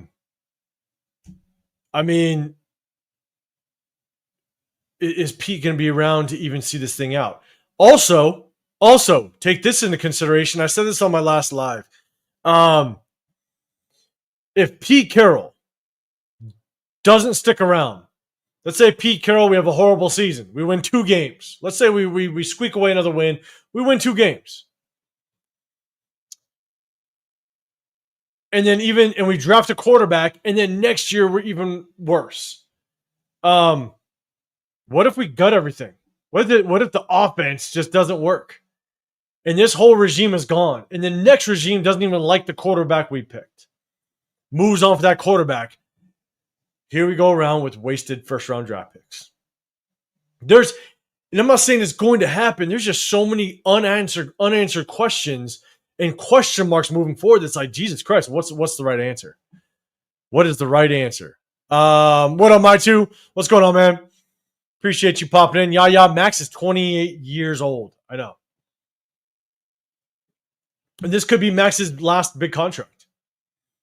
It could be his last big contract, and then at 30 years old, he's all of a sudden now going, holy shit, I need to just go to an organization that if I ever want to win a Super Bowl, now he's looking for that team just to win a Super Bowl. He's going to be one of those players that gets wrapped up into that. So with Max at 28 years old, you hope we can do something to where we get the best out of him. We get the best years out of him. That's why it's like, I hope we can do something this year or next, because if we don't, we're wasting the good years of Brock Bowers, and just Brock Bowers end up moving on. because we just can't do anything with them as much as it was a good pick. But you got to follow that up with building around them. You got to follow it up with additional good draft picks, additional free agency pickups. So as much as Brock Bowers is a good player, what are you going to do with it? Genty, what are you going to do with it? JPJ, what are you going to do with it? Like, that's the hard part about where we stand right now. LS, half the O-line are out of contract next season. Zamir White, Mostert, Mayer. I don't think any of these guys will be back next season. Continuity out of winter. Here's the thing. And I said this on my last live, and I wanted to make this a very big point. What up, D-Mokes? We're in the darkness now, as we'll be forever. I hope not, but yeah, no one can argue it. I said this on my last live. We have 26 players that are either on the last year of the contract or we signed as one-year contracts. If we're an absolute mess, who wants to come back? We're going to completely flip over this roster anyways. We're going to completely do a 180 on this roster if we completely suck. And you just see Jermaine Pratt walk out the building. And again, we don't know why exactly, but you can only speculate with the madness that's been going on. You can only speculate that there was some drama. There was something going on. And he was our second leading tackler going into that Colts game. So, and you went out like he's a free agent that you picked up. This regime wanted him. And this is where we stand. So it's that's the tough part is, are we actually in kind of a rebuild given the fact that we're going to have so many one-year players that may not even want to come back if we're an absolute mess? You brought in Geno Smith to potentially have some success this year, which made all the sense in the world because I've been the one that said it since the day we hired on Pete Carroll. This isn't the normal process of a new head coach. He's 74 years old. You better rush the process. I wanted to see playoffs this year because who knows if Pete Carroll lasts for another couple of years. I wanted to see playoffs, and I wanted to see a Super Bowl run by next year. You better expedite that process because who knows if Pete Carroll's going to be around. That's just been my take. Singleton, in my opinion, if we trade Max, it shows the rest of the league. In my opinion, if we trade Max, it shows the rest of the league. We don't even keep our own. That's true. We can't even get players to come. Now it's going to make them come after getting rid of a top 5 defender. And that's been our trend. Our trend is we really don't re-sign a lot of our players. Now we did bring on Colton Miller, which was great. We re-signed Adam Butler, which was great. Obviously, I've been a big fan of Adam Butler. But it does send a message. But I think we've been sending plenty of messages over the last 5-6 years that we're just not a very good organization. We've just sent that message. And what player wants to play in this? And God damn it, I don't want to get into this. I'm going to get into another topic that I hated to be all negative because I wanted to end with a little bit of a bright side. And I think I'm going to get into it because I got another adder to that. If free agents know we're going to keep our guys. If free agents come here and they understand that we're not going to be very good. They're just going to come for the money, possibly. They're going to come for the tax breaks because obviously Nevada is a no state income tax state. So you're just going to get guys that are just here for the money, not the passion to win for this organization.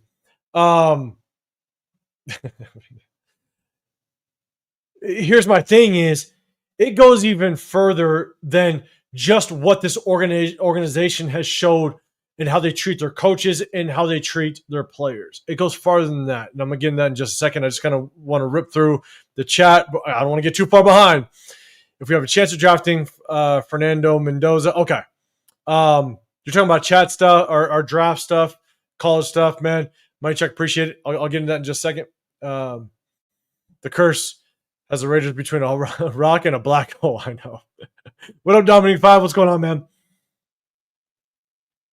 Oh, Les, appreciate you for for the super chat. I have no faith in this regime developing a quarterback. And I'm with you.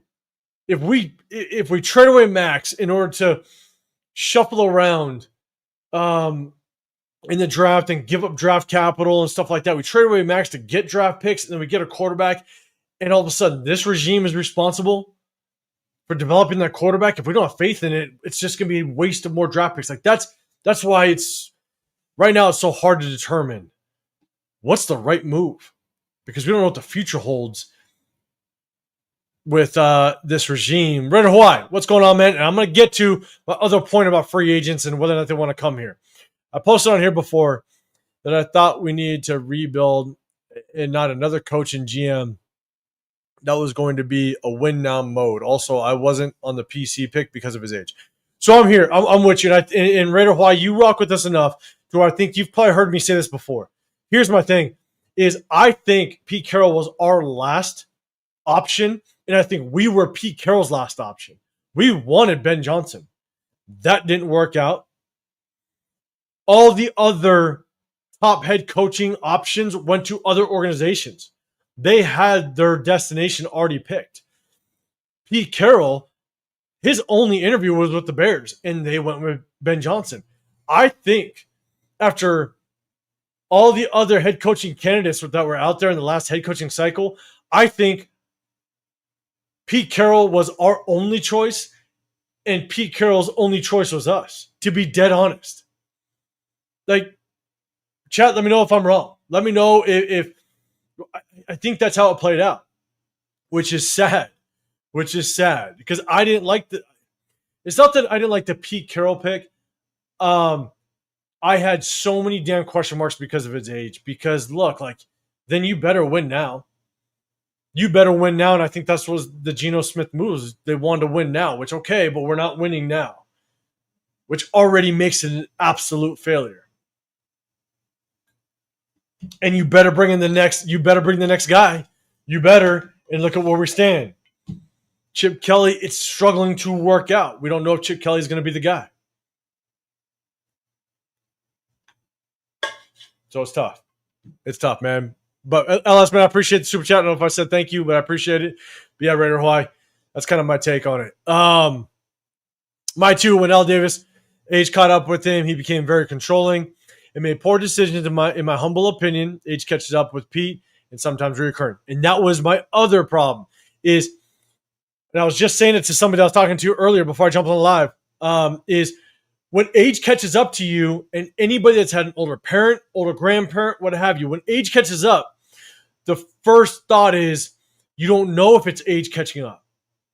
You don't know. There's going to be that speculation period. There's going to be that period of like, oh shit, you just repeated something you told me 20 minutes ago. Is that old age, or is that just a kind of a brain fart type of thing? You know what I'm saying? Like, we might go a season and a half with Pete Carroll actually showing his age, but we can't confirm it yet because there's no way to confirm whether or not it's old age, or is he just his football mind is better than all of us. That's been my concern. Is can you determine it when and if it's old age? That's the part that I struggle with. That's why I was like, screw this. We better win now. So that's my thing. Raider Legions. Lunatic, what up, brother? What's happening? Hey, Loon, let me know if you're rolling to the tailgate tomorrow. If you still in here, I'm going to be at the Tailgater Tavern around 8:30, 8:45 tomorrow morning. I'm going to grab a picture, chill out, then I'm going to walk over to tailgate. I do it because you park for free over there, and I'm going to walk on over, man. So if you're heading over to the tailgate, man, let me know because, I'll be over there. Just chill out. Have a good time, man, if you're going to rock over. I'm going to grab another beer again. Didn't get a knock on the door, so I'm still chilling, guys. I got some stuff going on with the fam. But I definitely, I appreciate everybody popping in with me. Double tap that screen. Hit that like button. Subscribe if you can. I do a sub only chat. I do a giveaway at 5,500 subscribers. Again, I might surprise you guys with another because I've done 3 surprise giveaways since the start of this channel. I might hit you guys with one, man, because I think the Raider Nation needs a little bit of positivity.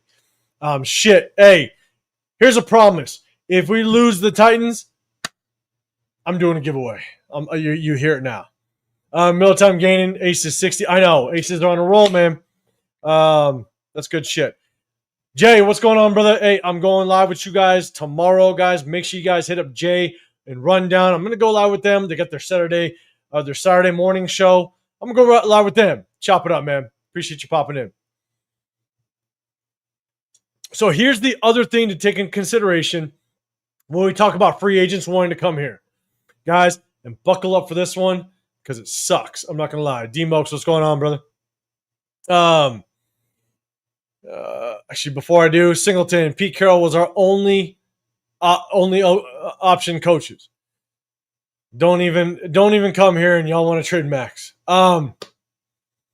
It's not that some do, but I don't want to trade Max right now.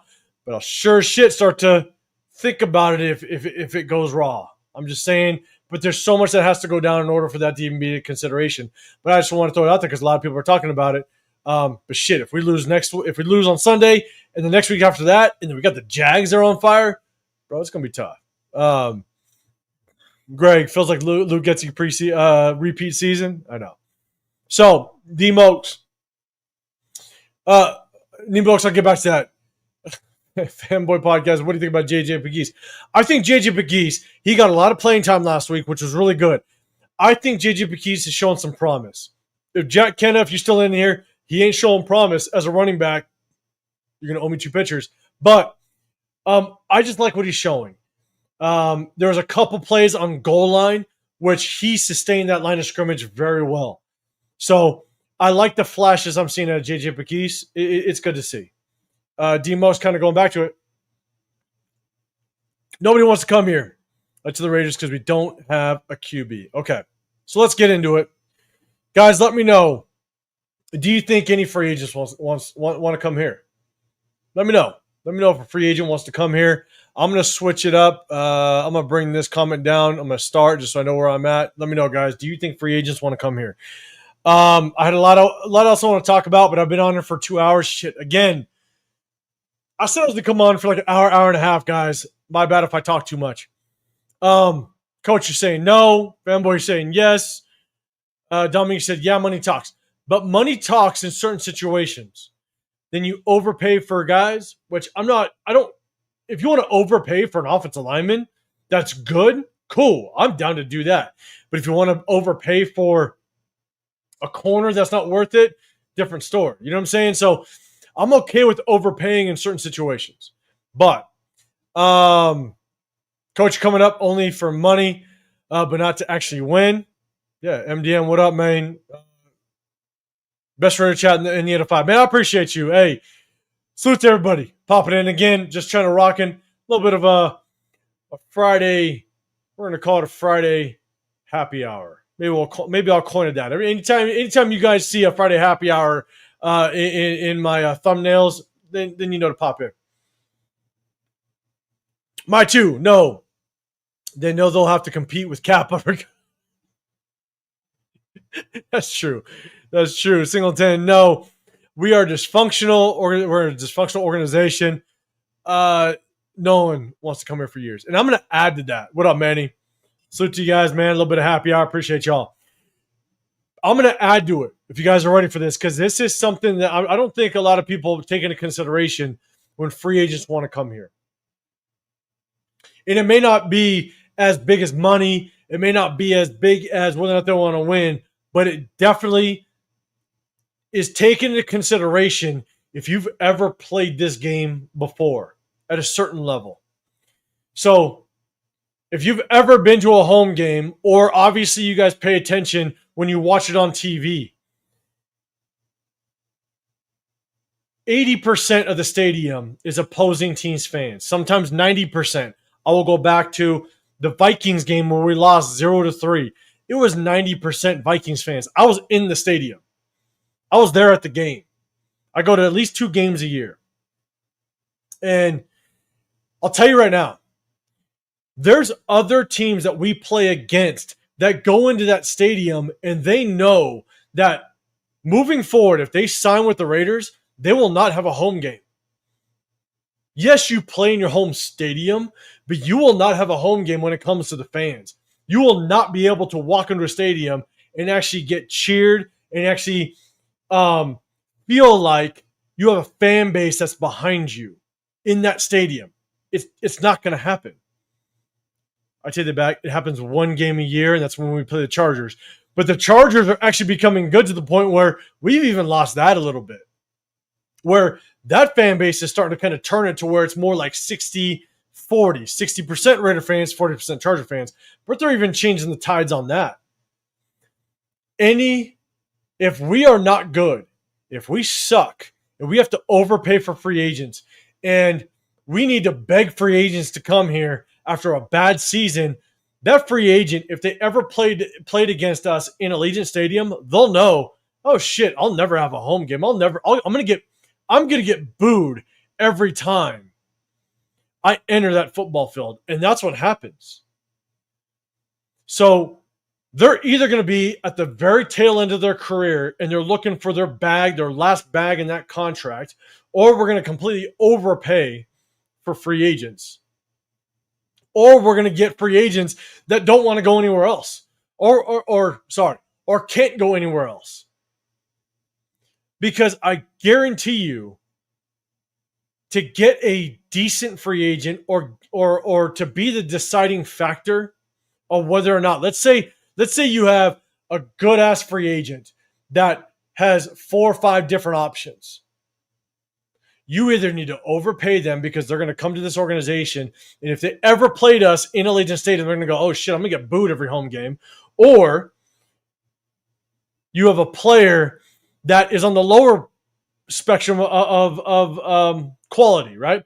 You have a player that's not very good, but they still have some options, and they played us before. They're going to take into consideration whether or not they want to go to play for the Raiders, Allegiant Stadium, and you don't have a home crowd. Like, again, I'm not saying that's ultimately the deciding factor, but I'll tell you right now, if you've ever played this game at a high level and you felt what it feels like to play in front of your home crowd, I guarantee you, sometimes these free agents are going to be like, fuck no, I'm not going to play in that stadium. I'm going to get booed every single time I set foot on that football field, and it happens because I go to at least 2 games every single year, and that goes on. The last time I felt like it was a true home game, the last time I felt like it was a true home crowd was when we played the Panthers home opener last year, and when we played the Chargers when we put up 63 points on them.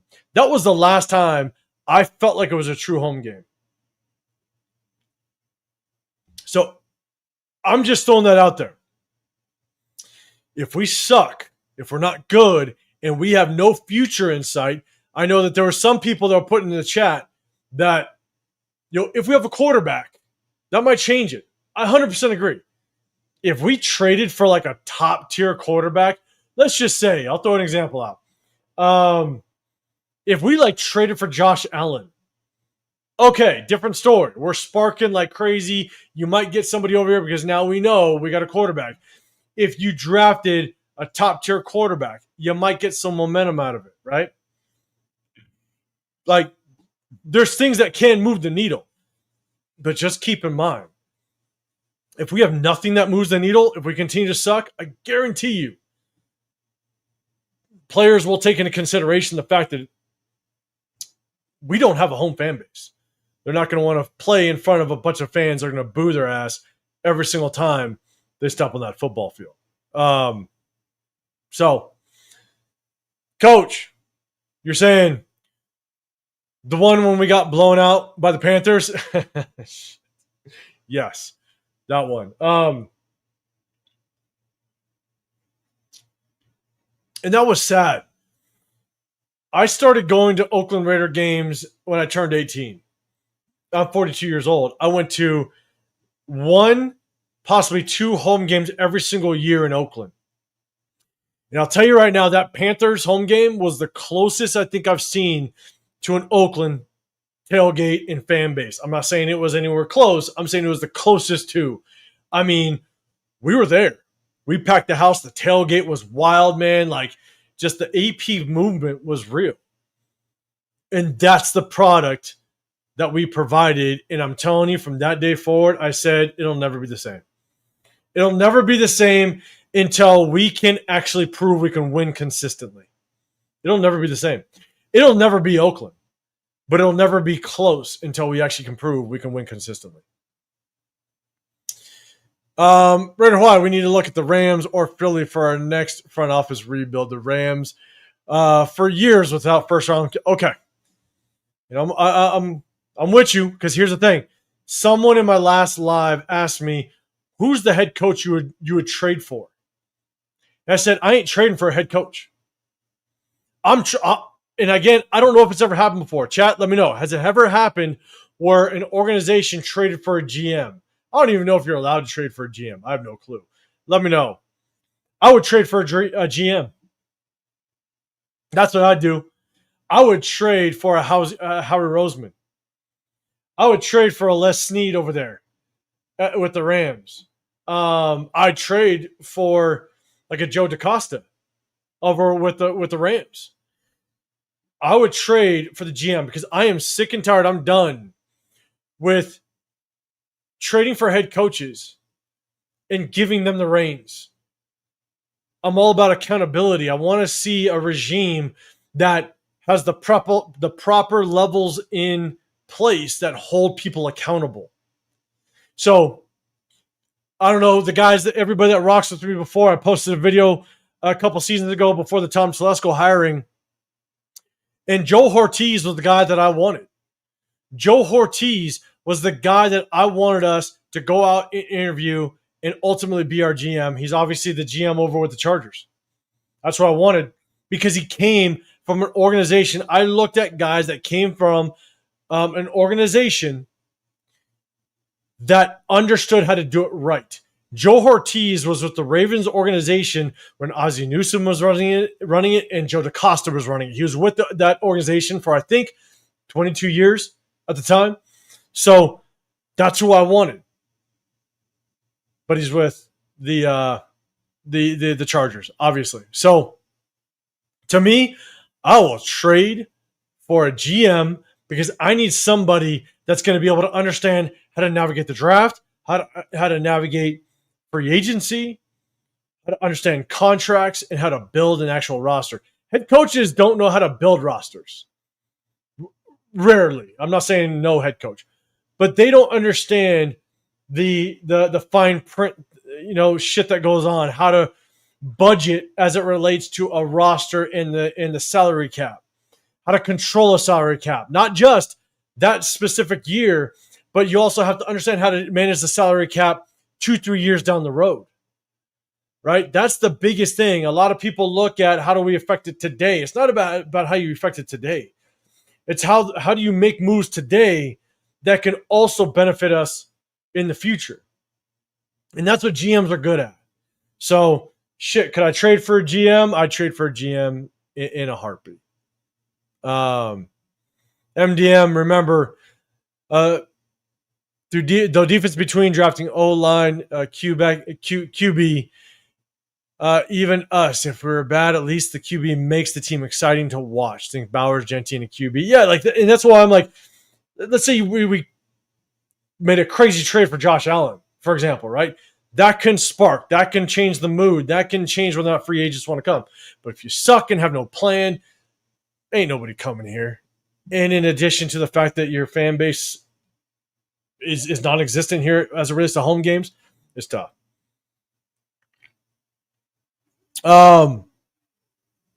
D-Mokes, Tom Telesco wasn't that bad. No, he wasn't. I understand. Maybe his later round draft picks weren't great, right? And that was his knock for a little bit. But he nailed his first three. As much as the first three look like they're regressing this year, like the JPJs and like the DJ Glazes, the thing is there's no way you can tell me that you can definitively say that it's not coaching. Like, is DJ Glaze regressing because it's a sophomore slump, or is it because this coaching staff, Pete Carroll's son, that never should have been the offensive line coach in the first place, is it him? Or is it really DJ Glaze is regressing? Like, that's That's where I don't know the answer, but all I can say is there's the writing on the wall that tells me Pete Carroll's son is not that great of an O-line coach. Now, the O-line, obviously last week didn't look bad. So it's again, that's why they have their moments where they look really good. Then they have their moments where there's just absolute confusion. Like the sack that Geno had to take down inside the 5-yard line, where we pointed out on our game film on Wednesday, where JPJ and DJ Glaze should have taken the edge rusher to his right, and JPJ jump out to the 5 technique outside of him. But for some reason, DJ Glaze took the 5 technique and JPJ got stuck and then tried to adjust and get the edge rusher. Like, there's confusion there. You shouldn't have very basic offensive line play confusion this late in I say this late, but like week 5. You shouldn't have that. It was very basic on O-line play. And so Tom Telesco did pretty good, not gonna lie. You can't deny that he did pretty good given the fact that they were able to bring back guys like Jordan Meredith, and he did well last year. He was able to basically did he re-sign Adam Butler? No.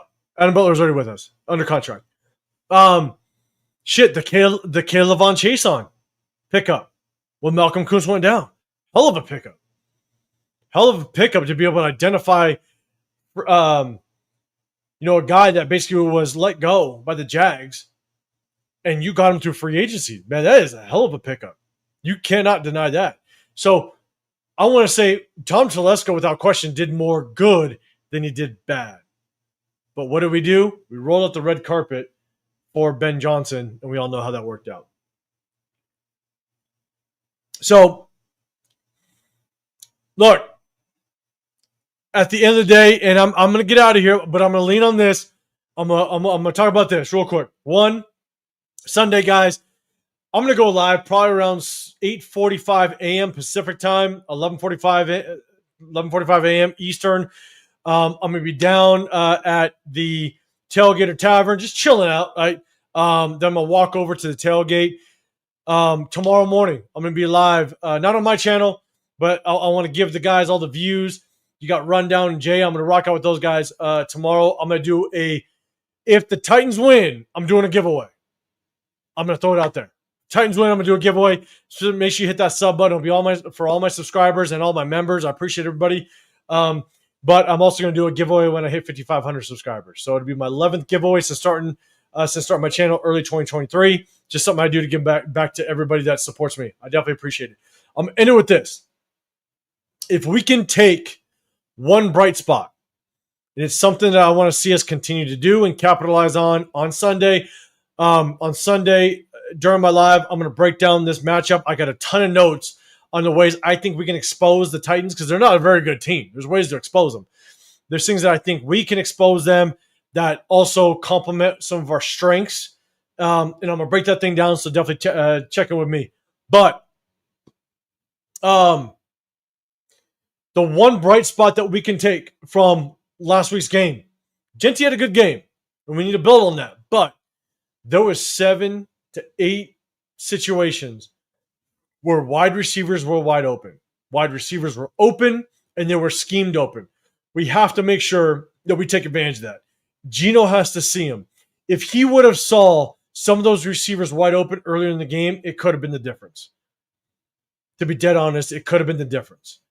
And so we just got to hope that Geno is now going to go through his progressions and see the wide open receivers and take advantage of it, hit them, and we can put points on that goddamn board. I'm going to tell you right now, 6 points with a veteran quarterback and the highest paid offensive coordinator in the National Football League makes no sense at all. Makes no sense at all. We got to improve. We got to do better, and we got to make things right. So I'm going to go live, guys. I'm going to go live Sunday morning. Tap in with me. Hit that notification so you do know when I go live. I'm going to have a picture ready just to chill out. And I'm going to walk over to J Lot, chill out with the Raider fan base, have a good time. I'm not going to the game. I don't know what next game I'm going to go to. I'm going to go to another game. I went to the home opener. I'm definitely going to be in SoFi. I'll be in SoFi November 30th, I believe it is.